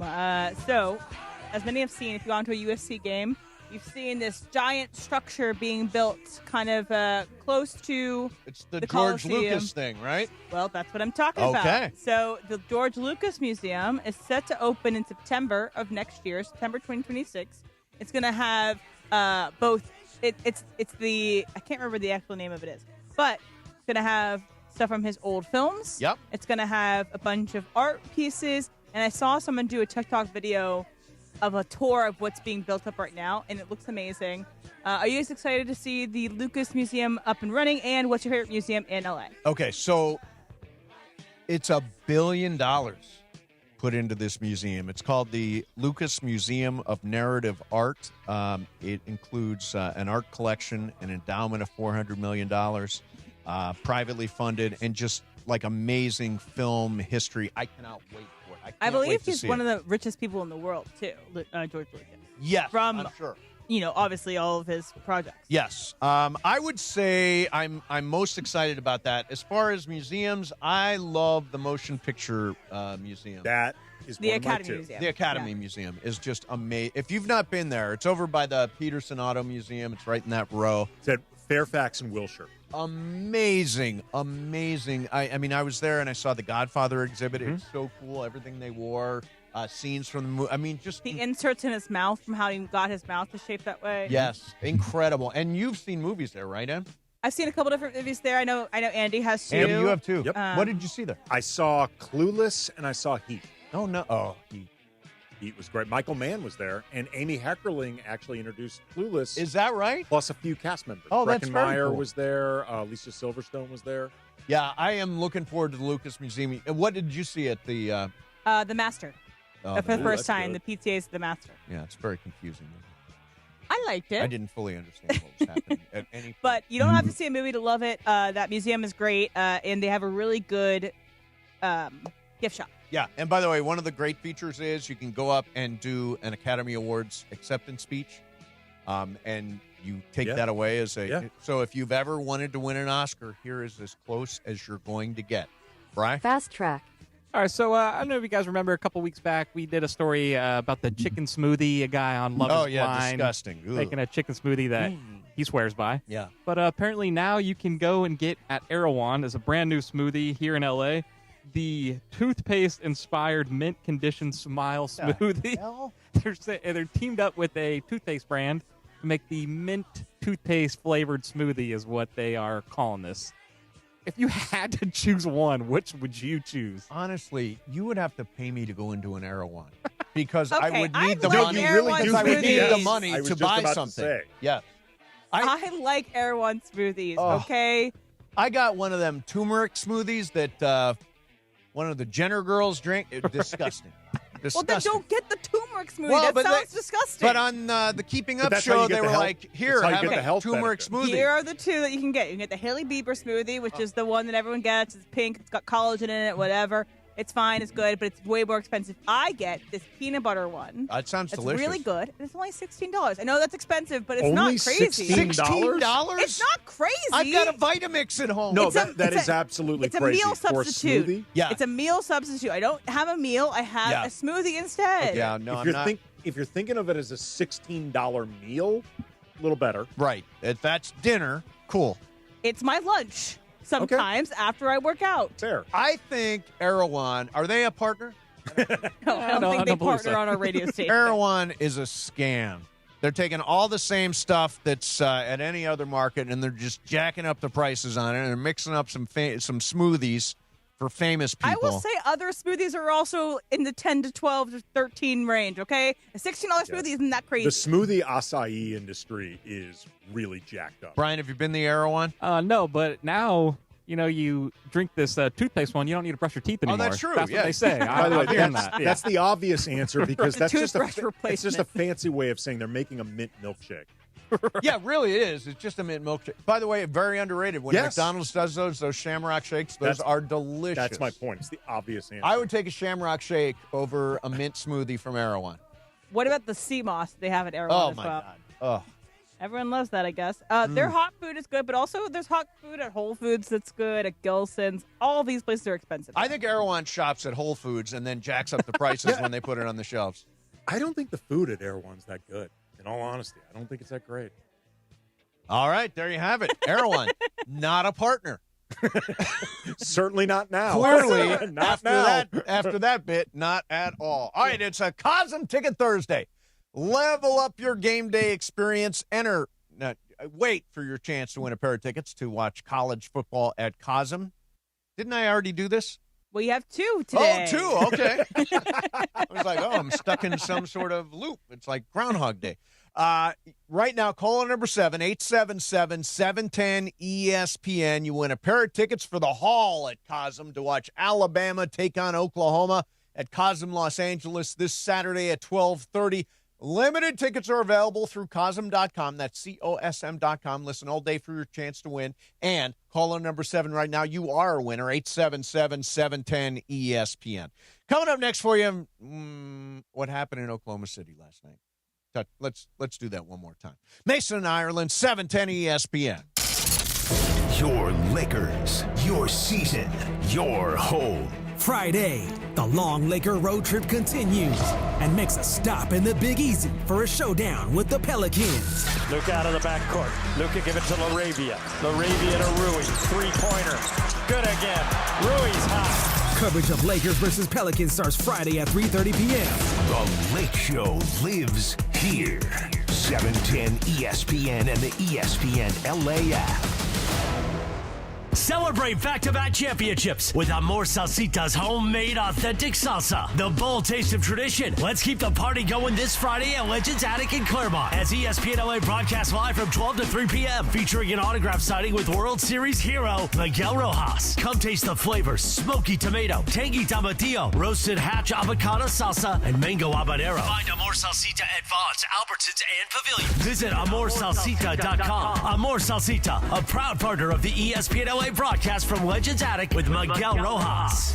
Don't strike out if you've been injured in an accident. Hey, it's Travis, and at Normand Legal, Joseph S. Normand and his team are ready to step into the batter's box for you. They'll swing for the fences, go extra innings if they have to, and make sure the insurance companies are out at home. They'll cover all the bases and bring you home safe with the maximum compensation you deserve. Call the winning lineup now at 213-747-1234. That's 213-747-1234, or visit normandlegal.com. Normand Legal, your recovery is always a grand slam. I'm pretty easy to shop for. If it's in Morongo, I'm good to go. Now your top reasons to visit Morongo. Shop till you drop. You can use your rewards points to shop top brands in our ballroom Black Friday, noon to 10 p.m. the 28th. Number 2. There's over $1 million in progressive jackpots at slots and table games. And the number 1 reason. Bret Michaels Rock the World Tour, November 21st, only at Morongo. Morongo, good times. Want savings that truly deliver championship value? Check out the Kia Season of New Tradition sales event at Kia of Carson, where Black Friday deals are happening all month long. We've got one of the largest Kia selections in America, all in one place. The deals on remaining 2025s are absolutely incredible. And right now, many come with special VIN-specific stickers for extra rebates on top of all other offers and dealer discounts. Thanks to that, you could drive with 0 down on approved credit. But hurry, these deals won't last long. Get to Kia of Carson today.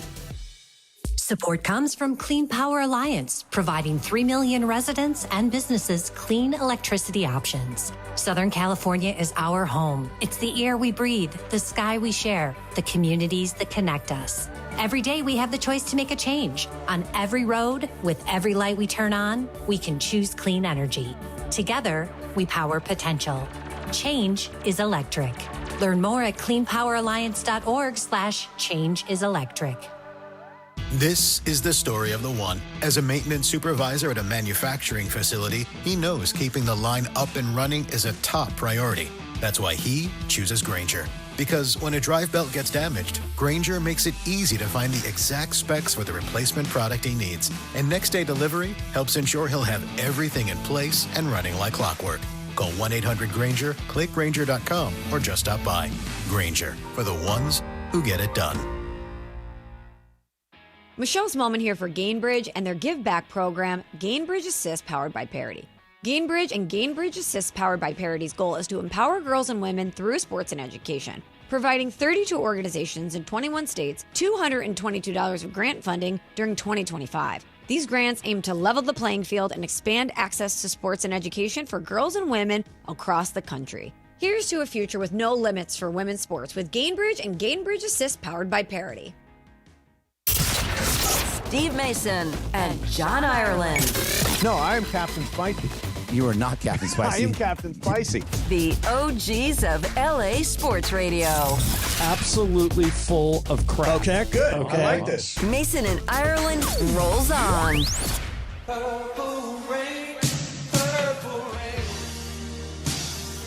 Oh, let's see where the rain countdown is. 11 minutes. We're 11 minutes from rain. Wow. Chunk, chunk, chunk, chunk. Yeah, I mean, it's been coming for a while. Actually, it says active storms, hurricane, typhoon, tropical cyclone activity across the globe. Oh, well, that's the worldwide forecast. I thought you meant that was all coming to L.A. Yeah, I thought, man, we are screwed. Hurricane, typhoon, cyclone. You know, that's around the world. Apparently, those are happening, and we're just getting rain. Right. So, last night, Oklahoma City, Lakers just flat overmatched. I mean, Oklahoma City is so friggin' good. Waves of players. They didn't have two of their best players, Lou Dort, all defense, first team, and Jalen Williams, all defense and NBA, all NBA, and those guys weren't there, and still the Lakers got their doors blown off. Just in every single facet, the Thunder beat the crap out of the Lakers. Yep. And I thought things got off to a rough start for the Lakers, like omen-wise, when Luka picked up a frustration foul, like an intentional frustration foul, 5 minutes into the game. That, to me, felt like, okay, they're already starting to get out of character based on the way things are going this early. That's a problem. I'm going to play this again just because it's entertaining. Here's the call of the end of the game last night in Oklahoma City. So the Lakers lose by 29. And, Michael, we said this would be a report card game for the Lakers. We would at least know where they stand. Well, they got an F tonight. Yep, and they got a lot of work to do. That's it. Final score, 121-92. So I guess the question is, can they close the gap? Is it possible on the fly this year? And again, LeBron's going to come back. He would have had an impact last night. I still don't think they would have won the game. Is there a recipe, a move, a thing that the Lakers can do to be in the class with Oklahoma City? Are the Thunder at full strength in this equation? Yes, they are. I doubt it. Can anybody? I doubt it. Yeah. See, that's the problem. Yeah. I mean, I think the Lakers can be better. I mean, they are better than they were last night. Sure. And they will be better when LeBron gets back. That will be obviously helpful. Even somebody like Gabe Vincent off the bench as another ball handler will be helpful. Yep. The problem is, though, the deficiencies the Lakers have, specifically defensively, those are not going to be fixed by LeBron getting back or Gabe Vincent getting back. They can be helped, but they're not going to be fixed. And the Lakers don't have enough pieces to even make trades that would immediately put them at the level of OKC. And I don't even know what exactly I would add, because I don't think, in-season trades with a gigantic name moving generally don't happen. I'm not anticipating that Giannis is going to – should I anticipate that Giannis could move during the season? I don't think so. I don't think Milwaukee's hit a place yet where he'd leave mid-season. There ain't going to be another Luka trade that happens during this season. Not with Nico fired. That was once in a forever. So I don't even see tinkering around the margins how they can improve. Now, can they beat them on a night? Sure. Yeah, I mean, they beat them last year post-Luka trade.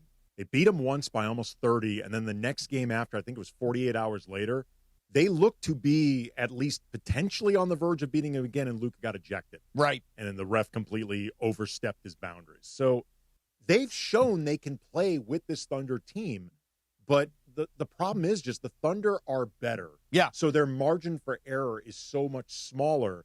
And if you do things like turn the ball over 20 times, you don't have a prayer against Right. By the way, and we said this beforehand, they lead the league in points off turnovers. Last night, 20 turnovers for the Lakers. They scored 26 points on those 20 turnovers. They had 5 guys last night who I believe it was 5 because one of the players was out. Yep. 5 guys who averaged at least 1 steal a game. I believe Cason Wallace's average is like 2.5. Wow. I mean, they're incredibly disruptive. They're athletic. They're fast. They're fast. We can't play fast. We got to play slower. I see. We got to play. I don't know about faster. They got to play quicker though. They spend too much. What's the difference between faster and quicker? Because a lot of times people, when they talk about faster, they're talking about just like high tempo up and down the court, like Showtime style. Sure. I'm saying they need to get into their sets more quickly. They need to get into their actions more quickly. Like start doing something more quickly. Like the longer you spend just taking the ball up the court casually, just dribbling till you start maybe making a pass. Right. You're just giving the best defense in the league more time to set. Yeah. And by the way, the road trip is not over. We talked to John Ireland a little bit earlier today. He's in New Orleans. Lakers at Pelicans tomorrow night, and then it is Lakers at Bucks to wrap up the road trip. Second end of a back-to-back. JJ said something I thought really interesting afterwards. Something to the effect of, I don't think last night is the team that we're going to be, but it is who we are at the moment. Yes. And he's mentioned that he has not liked what he's seen on this road trip at all. Yeah. Nor should he. I wanted to get one more thing in here. Paul Skeens, who has won the Cy Young Award. Unanimously in the National League. And by the way, Christopher Sanchez from Philly was second, and Yoshi Yamamoto was third. His time will come. He will get one of them, at least one. But Paul Skeens, one of his teammates, says that he has talked openly about playing for the Yankees. That Paul Skeens has. Yeah, Paul Skeens has. And Skeens responded to this. He says, I don't know where that came from. The goal is to win, and the goal is to win in Pittsburgh. That's the goal. To win in Pittsburgh. Yeah.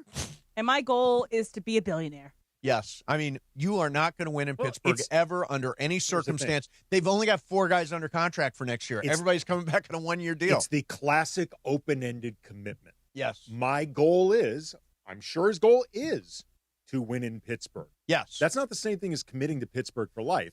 That's Correct. His goal right now. So my contention is that they're just hanging on to Skeens because he sells tickets and they have no intention of actually winning, and they've got him for 7 years under team control, and they're going to use all that, and he is going to be the center of the franchise and driving revenue for the team while they lose. They are one of the worst teams in terms of percent of their earnings spent on payroll. Yeah, they get $80 or $90 million, I think, on day one from television revenue. Their payroll's, I think, $50 million. Right. So they're just pocketing that money. It seems to me much more like a Shohei situation and Anaheim. I was just about to say that, Shohei or Trout. When those and what's Moreno. Artie Moreno, yeah. Artie Moreno did spend on the team. He spent awful. Right. Spent terrible, but he did spend. But it's very clear, like the owner in Pittsburgh, they don't care about winning. They're the Donald Sterling, minus the racism and misogyny and whatever. But the idea of I'm going to make money either way. And bottom line is I'm doing this to make the money. I don't care if I win or I lose. I'm going to make money regardless. Why not trade Skeens, though, when he's at his most valuable? Well, if you don't care about winning, why? What are you going to get that matters? I guess, yes. If winning literally means nothing to you, if rebuilding your team and becoming a sustainably profitable organization by winning, if that doesn't mean anything to you, then then keep him until he leaves on his own accord. But this is also, too, why I have no sympathy. I have sympathy, I guess, for the fans of these teams. I have no sympathy for the owners when they complain about the Dodgers and, buying their way to championships or whatever. I can promise you, whatever billionaire owns the Pirates could spend more if he or she wanted to. They don't want to. So I have no sympathy for the idea that Dodgers aren't spending them. They're just spending the money you wouldn't spend anyway. Yeah. I mean, the problem with them is it's just some guy named Robert Nutting. That's all they got. Some guy, and I don't know how much he's worth. Out of the Nutting family fortune? Yes, exactly. It's not like they've got some big, gigantic, his net worth not openly disclosed. This is why this is an issue. A lot of times these teams are owned at this point, like older teams that haven't been sold recently are owned by families, owned by one person. And those days are over. We are assuming that the Padres are going to be bought by a conglomerate of people because it's just too expensive for one person or one family to buy something, and two, because it's just not how it's done anymore. And so the age of one person, one family owning things because it's just their family business is aging out, but it's also doesn't motivate him to do anything. I just pulled up Mr. Nutting. Yeah, Mr. Nutting. I want to make it clear. I'm not recommending this at all. You aren't Googling like Nutting? You got to be real careful. You got to be real careful, particularly at a Disney-owned space. I did not say that. You got to be careful. Yeah. That's a punchable face. Mm-hmm. Oh, is it? Oh, yeah. He's worth $1.1 billion. Come on. And he's got most of that is probably the Pirates. Mm-hmm. Yeah, $1.1 billion, and they have the 27th highest payroll in Major League Baseball. So just a couple of the Rockies. By the way, both them. The Rockies and Pittsburgh, we should just eliminate them. Here's the they're not competitive. Here's the worst. According to the AI overview, you know how I'll take that. You know how Mr. Nutting made his money? How? Inherited it. Nepo. He inherited it from the leadership of the family-owned Ogden newspapers, a company with a long history in newspaper publishing. Newspapers? That's probably why Mr. Nutting don't got no money left, because he's in the newspaper business. And then got into ski the resorts. baseball. He's in the ski resort. Ski resorts, okay. Yeah, I mean, he inherited this money. He's not even spending. And here's the thing. You know what? Everybody should have their own hedge fund owner. Aren't there enough hedge funds to go around? We've got one for the Dodgers and Lakers. I assume a hedge fund is going to buy the Padres. A hedge fund bought the Celtics. I mean, you want somebody with unlimited money, especially in baseball. Because there's no cap. If we're getting into that, there are certain areas in which there is almost unlimited money. And so until that happens, too, there might be a little cap on some stuff. Yeah, I'm putting 2027 out of my mind. I don't even think about 2027. It doesn't even exist. It's sort of like the Oregon game for USC. I'm not thinking about the Oregon game. I'm totally focused on Iowa on Saturday, blocking out the fact that next week USC is at Autzen Stadium. All right, so we're going to do some game of games, and it is Andy Kamenetzky's game today. And when I made the game of games schedule, I was like, okay, should I have Ramona do a game or should I have Andy do a game? And I realized that was a very easy choice. Thank you. Andy does good games. Momo usually is writing it on her phone during the show. So it's Andy's game today, and we will play some game of games coming up next for you. Send in the guy with the Seahawks jersey to play. Kasim! You're playing game of games, and I got a bone or two to pick with you. Mason, Ireland, 710 ESPN. Black Eyed Peas legend Taboo joined DeMarco and Travis to share his passion for the Dodgers and the legacy of Fernando. Got to talk about Fernando. El Toro. El Toro. Yes, sir. And I love hearing the story of what he meant to somebody that is Latino, that somebody that is Mexican-American or Mexican, and you got to live that experience, Taboo. Yes, sir. For me, it was wanting heroes that represented us, the way that he looked. He was a chubbier, heavier-set kid that was an amazing pitcher. So it was unconventional to sports or being an athlete. He didn't care. He's like, yo, this is me. Take me how I am. I'm going to put it down for the city. I'm going to represent Mexicanos with ultimate class. Even if I don't speak English, you got Jaime Jarrin being a translator. Yep. You know, it was just beautiful to see that for our city. DeMarco and Travis in the afternoon. It's sports, music, culture, and a whole lot of Dodger Blue. Weekdays starting at 3 p.m. on ESPN LA. Hey guys, it's Cap. Here's the scenario. Your home is flooded and the damage is severe. Now it feels like your insurance company is turning on you. They won't approve a replacement living arrangement and the adjuster leaves you in the lurch. Take a breath and call Avner Gatt, one of Southern California's largest public adjuster firms. Avner Gatt knows how to fight back when your insurance company makes you feel like a criminal, leaving you with no hope of getting into your home and getting it all back together. With decades of experience and a passion for helping people, Avner and his family take the call themselves. So whether you have a toilet overflow, a broken water line, a burst supply line, a broken fire sprinkler, whatever the water damage is, you call Avner Gatt today at 818-917-5256 or you go to avnergatt.com. It's 818-917-5256 or avnergatt.com. You call, Avner answers, he says hello. Your claim is our game. avnergatt.com. Do you owe $10,000 or more in credit card debt or personal loans? With credit card debt at all-time highs, Debt Relief Advocates is urgently notifying consumers of debt relief now being made available, designed to aid consumers with out-of-control credit card debt. Those who qualify and enroll for this relief program will only have to pay back a fraction of what they owe. This is not bankruptcy or a debt consolidation loan. This is a relief program that credit card companies would rather you not know about, as it ends your debt nightmare and saves you lots of money. Consumers owing at least $10,000 in credit card debt or personal loans can now take advantage of this debt relief as the cost of living skyrockets. Debt Relief Advocates has established a relief hotline for you to call to learn what debt reduction you may qualify for, so don't wait. For this free information, call the Relief Hotline at 800-606-8737. 800-606-8737. 800-606-8737. 710 ESPN. And it is time for Game of Games on the #1 sports radio show in LA, Mason and Ireland. Game of Games. Game of Games presented by CallJacob.com. Call Jacob. Everyone loves a fighter, but in this town, winning matters, especially after an accident. So remember, anyone can fight, but CallJacob.com is here for you when you need a big win. After an accident, go to CallJacob.com or call 844-24-JACOB. That's 844-24-JACOB. We got the jingle. Call Jacob. Thank you. Game of Games time. Take it away, Mace. All right, you had an update. Beto had an update on the rain? Yeah, Beto texted me that there is rain in Long Beach. Okay.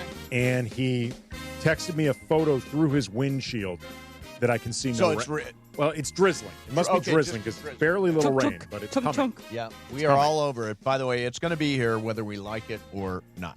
All right, Kasim is here. He's here. on our social media team and stuff.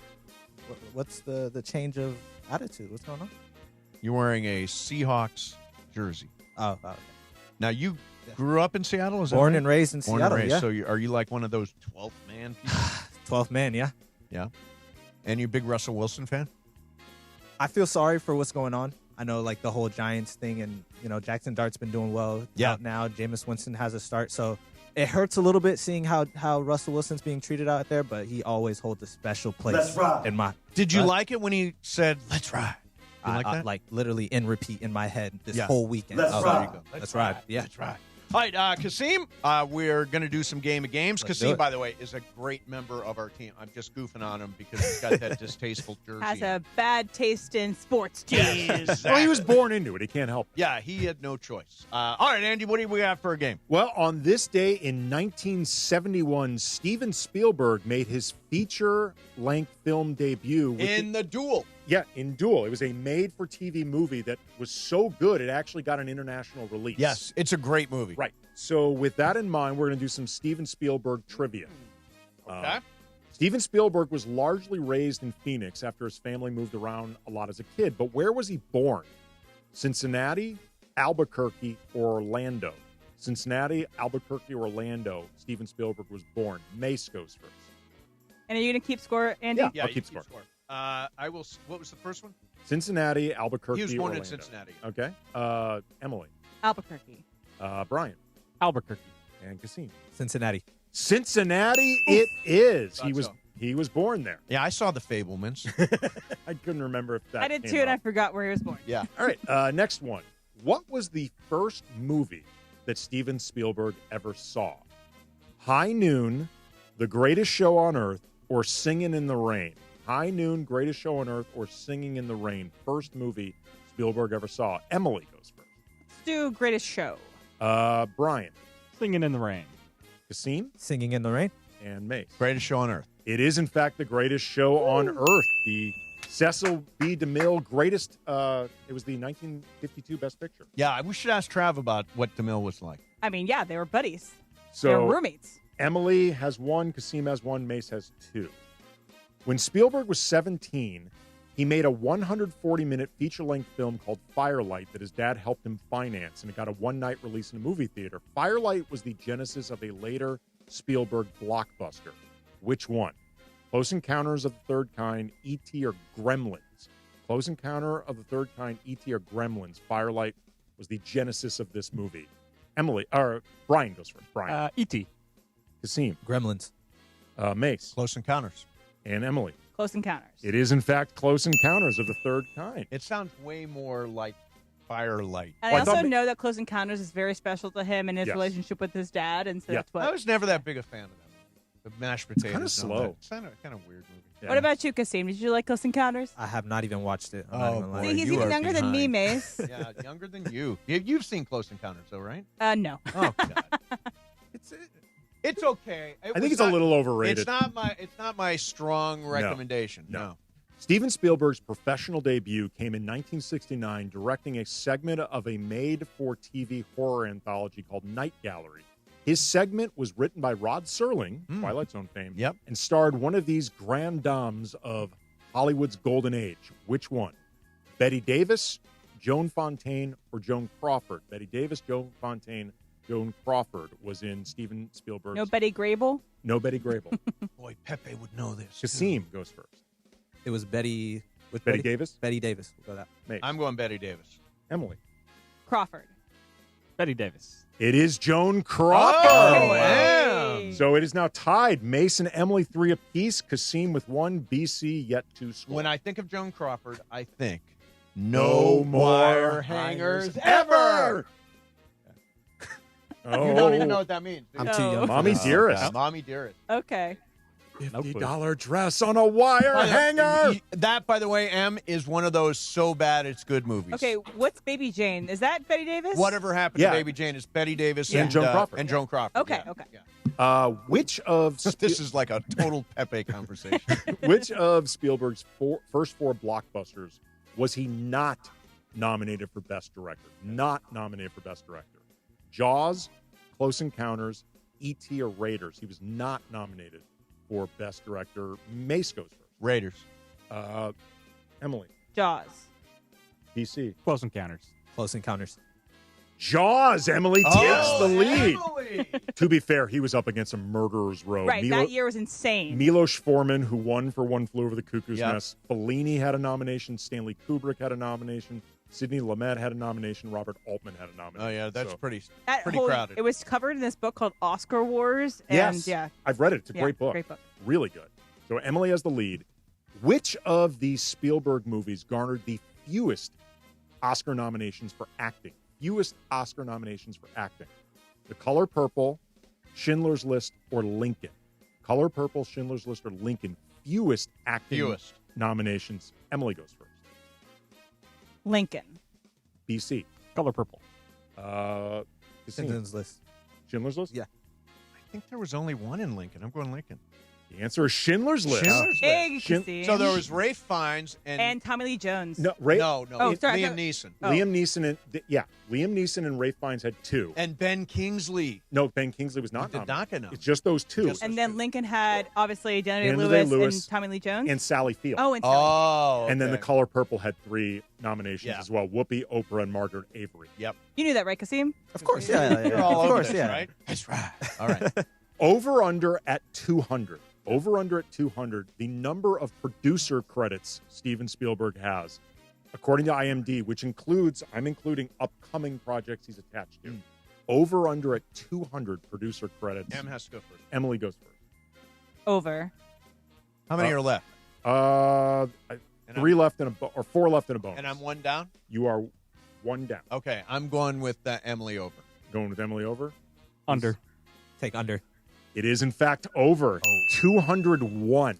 He's probably producing one as we speak. He's Hamnet comes out later this year. That's on my list. That's actually, Amblin. Anything Amblin is Steven Spielberg. Yep. True or false? Steven Spielberg had a bar mitzvah. True or false? Steven Spielberg had a bar mitzvah. False. I agree. False. DC. True. It is true. He had himself a bar mitzvah. Damn. He's always had kind of a It wasn't tenuous in the relationship. Fablemans.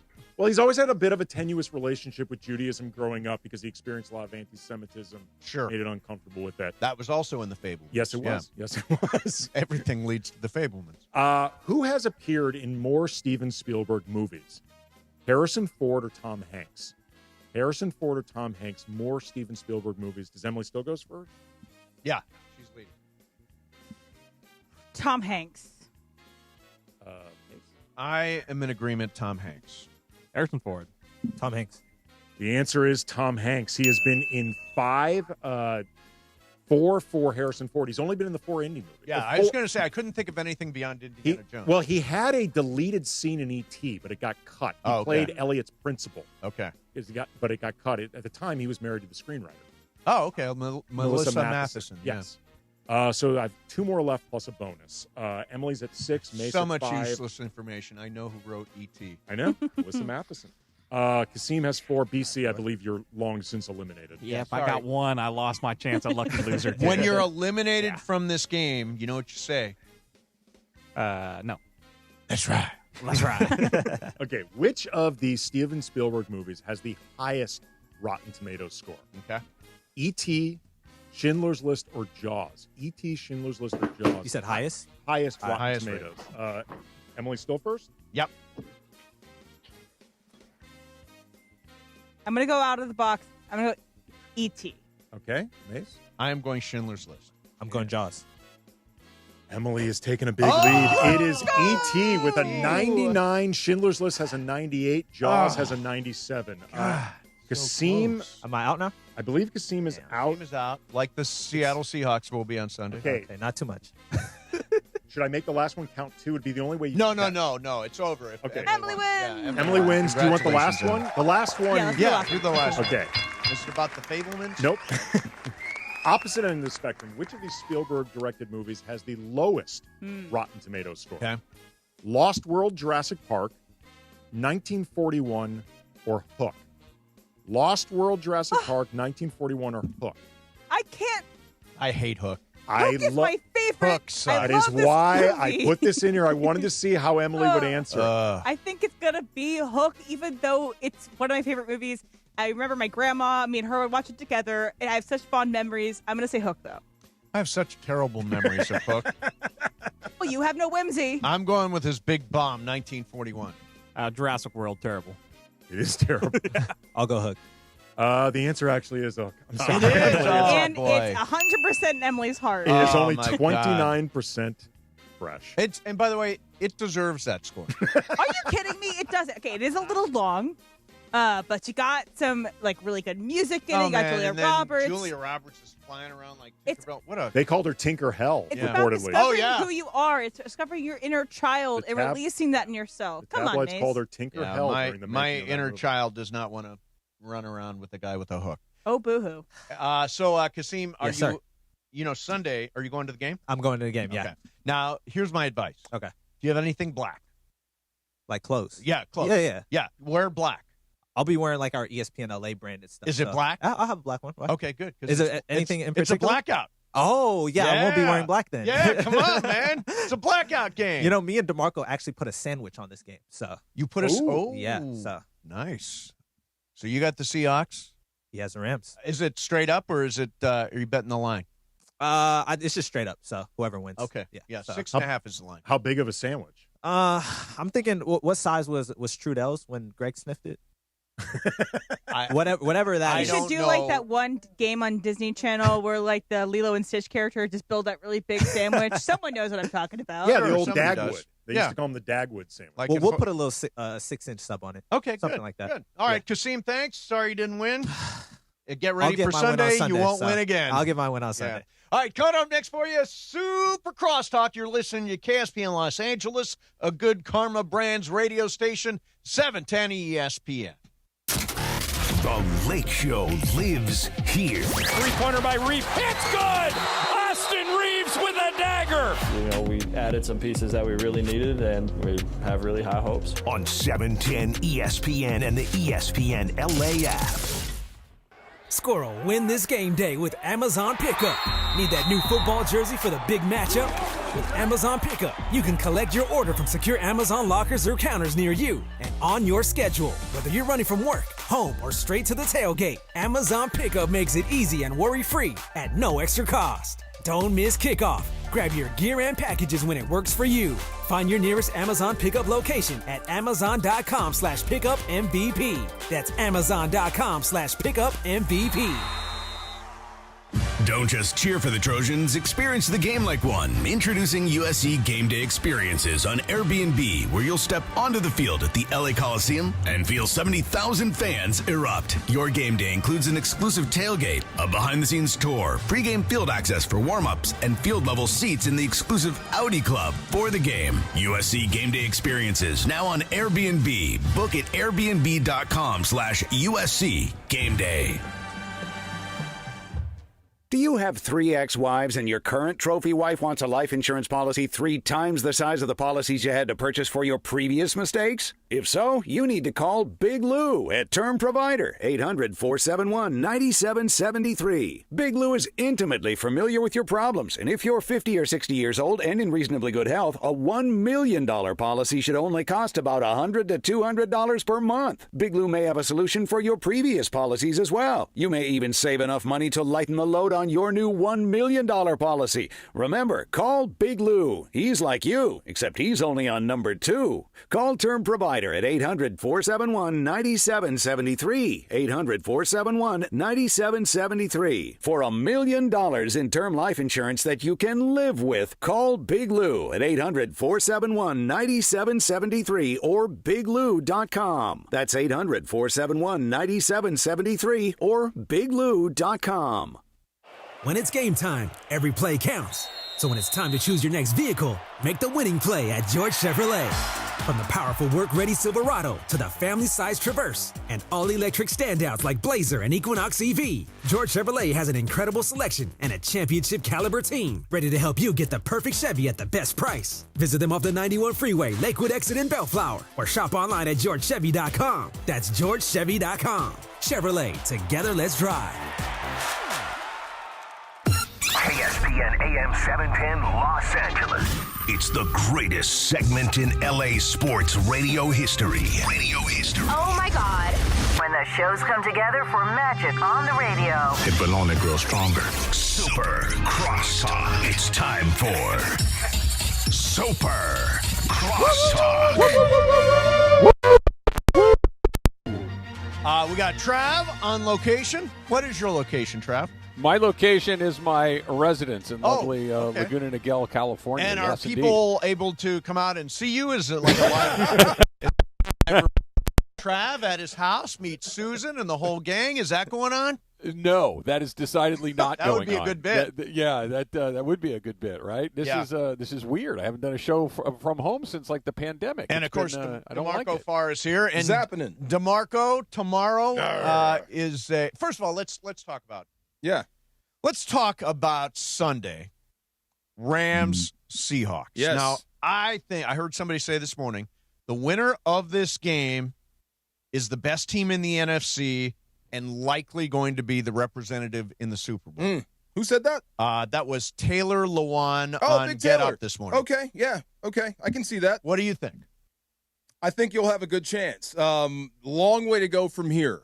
Long way to go. Oh, sure. But I sure. think this puts you in the driver's seat. I think this kind of cools off the whole Seattle is good narrative. Yep. Or whatever doubts you had about the Rams. I think all that ends this weekend one way or the other. Trav, how do you? Oh, by the way, Trav, are you going to wear black for the game on Sunday? Is that the motif that we're going for? It's the blackout game. It's the blackout game. I know they're wearing their black jerseys midnight and the black jerseys, helmets, yeah. the midnight jerseys. Yeah, all right. I'll get in the spirit. I'll wear my my black shirt, and my black pants. Why not? Got to do it. How you feel about the game? I think that the Rams and the Seahawks probably already are the two best teams in the NFC, right? I think, we've seen enough of everybody. I think maybe you could throw Detroit in there on any given day. Detroit in there. Yeah, but I don't think that Detroit is any better than the Seahawks. I don't think they're any better necessarily than the Rams. And I think whoever wins this game will finally have that signature win on their list that they can kind of hang their hat on. So, yeah, and by the way, you look at what's coming up for the rest of the run. Yeah. This could determine whether they win the division, whether they get a home game, whether they get multiple home games, the 1 seed, the bye. This is a huge deal. Yeah. All right, so tomorrow I am so excited. Is it raining where you are, Trav? No, we're still dry, but my wife has said the phrase atmospheric river 47 times Yeah, today. I know. So put it to you this way. I'm very happy to be in this room for at least a couple of hours. Yeah, and get away from I that watched Dallas conversation. Reigns last night, man. This atmospheric river thing is something else. He got me to understand the whole thing. He is the smartest weather guy in town. He is a legend. And you know what he loves more than anything? What? The weather. The weather. He is so into the weather. So what is an atmospheric river? What's the difference between that and a rain cloud? I think what it is a rainstorm just is parked over us for a few days. Okay. So in other words, it's going to rain, and then the river will move on. A river will just keep moving on. Correct. I got it. And I'm not Dallas Reigns. Don't That hold me sounds to like any you of made this. that up, Mason, not something Sounds that you're pretty good. reciting You from sold Dallas it, yeah. Reigns. It's not the first thing I've made up. No, I wouldn't think. So tomorrow, Trav, we were having a conversation earlier, me and Em, and because you know the territory so well, and you've done the Legends Attic events so many times, I think you should be the one, and I'll be the two. I'm very much looking forward to being the two tomorrow. Emily told me it's jump ball. Who wants to be the one? Who wants to be the two? I never get to be the Sounds two. like I'd neither like one to of be you are the gonna two. jump. Yeah, Right, I'd like to be the no two. jumping. I'm going to defer to the second half. We're going to go to the football terms. No, it's the Mason and Ireland show. So All it right. should be Mason and me filling in for Ireland tomorrow. But I am excited to do it. I'm excited to talk to Miggy. Who's going to be there? Miggy and Miggy, Oral, Rick Dempsey is going to be there. Yeah. Hobrick, who you've met a bunch of times, DeMarco and Yeah. Eddie and Christian and all the guys from Legends Attic. And I'm going to miss the artwork. John Hartung, I think, is going to be there. Yeah. Yeah, John Hartung. I heard Kirsten Watson might be Yes, there. you've never been there. I've never been to Okay, Legends Attic get there before. early. Get there early so Okay. you can go through Legends It's Attic. really cool. Yeah. It is super cool in there. There's so much stuff in there. You'll be amazed And it's every step. It's not just sports paraphernalia. They've got like movie and pop culture paraphernalia. You it's will really love cool it. stuff. Yeah, You okay. will love it. All right, Yes, I'm and they excited. don't charge to get in, right, Travis? Nope, it is free. Come on out and you can see all the stuff. We're going to be doing our show there. We're noon to 3:30 tomorrow. Noon right, to, Mace? yeah, I wanted the extra half hour for Miggy Rowe. I will lead from 3 to 3:30. Oh, that's when you're going to take over 3 to 3:30? Yeah, that's when. You know, I wanted to Miguel Rojas and a lot of these guys go down in Dodger history. We will years from now be talking about Moments. Miggy Rowe and what Yes. happened, right? I mean, Absolutely. there were so many interesting moments in that World Series which could have gone either way. We'll remember Will Klein. Oh, Will Forget Klein. just Miggy Rojas Yeah. or some of the bigger names. Mm. You remember Will Klein. Justin Dean. Yes. That World Series had 10 different moments that would have been the moment in any other World Series, and they all happened in this one World Series. I think the two things that, if you just could fast forward 5 years, 10 years, 15 years from now, the two most iconic performances will be what Yamamoto did. Yep. I think that lives on forever because he pitched in 4 of the 7 games and was brilliant in them. And then I think it's Rojas's home run. Like, as weird as it is, Will Smith hitting the home run that ultimately won the game was oddly, I don't want to say anticlimactic, but it was, Will Smith hits home runs. So when he hit a home run, it was like, oh, okay, a very good player did something that you kind of would expect along the way. But Rojas was so unexpected. Will Klein was so unexpected. And then, of course, Yamamoto doing what he did. I think those are the moments. I watched Game 7 at Cosm, which was a great place to watch the game. Because it was just like being there, right? Mm-hmm. And I think everybody had sort of given up and resigned themselves to the fact that we were going to lose the World Series till Miguel Rojas hit that home run. I was just about to say, that to me, to Travis's point, I think, is what makes Rojas so memorable, because you don't expect it at all. Everybody had thought it was done. When Will Smith, goes long, A, it's, like Travis said, it's what Will Smith does, but B, it felt like momentum was shifting towards the Dodgers. Sure, yeah. I just think we'll have a chance to talk to everybody about it tomorrow. I'm so excited. What's interesting is, and we'll do this next week. Trav, I'd love to do this with you. Joe Davis gave a critique of his own calls on a podcast. Oh, wow. And I've got separated his calls and then his critique of the calls. And I want to see, by the way, he's hyper self-critical. Like, these calls strikes me as hard on himself. are amazing. Yeah. But I think it's a great testament to the fact that even people who are really great at what they do continue working on that craft. They go back. They say, I could have done this. I could have done that. I think it's a tribute to Joe Davis and how good he is that he's able to look at these calls, go back and listen to them and say, I could have done one more thing. And sneaky funny, too. Oh, very funny. Sneaky funny, yeah. Just an all-round The great opposite guy. of Will Smith on the radio. The other thing is, yeah, right. The other thing tomorrow, Travis, I want to talk to Oral. You know the question I have for Oral. Which is? I knew it. For ESPN LA contest rules, go to ESPNLA.com and click the contest button. Cap here. Here's the scenario. Your home is flooded and the damage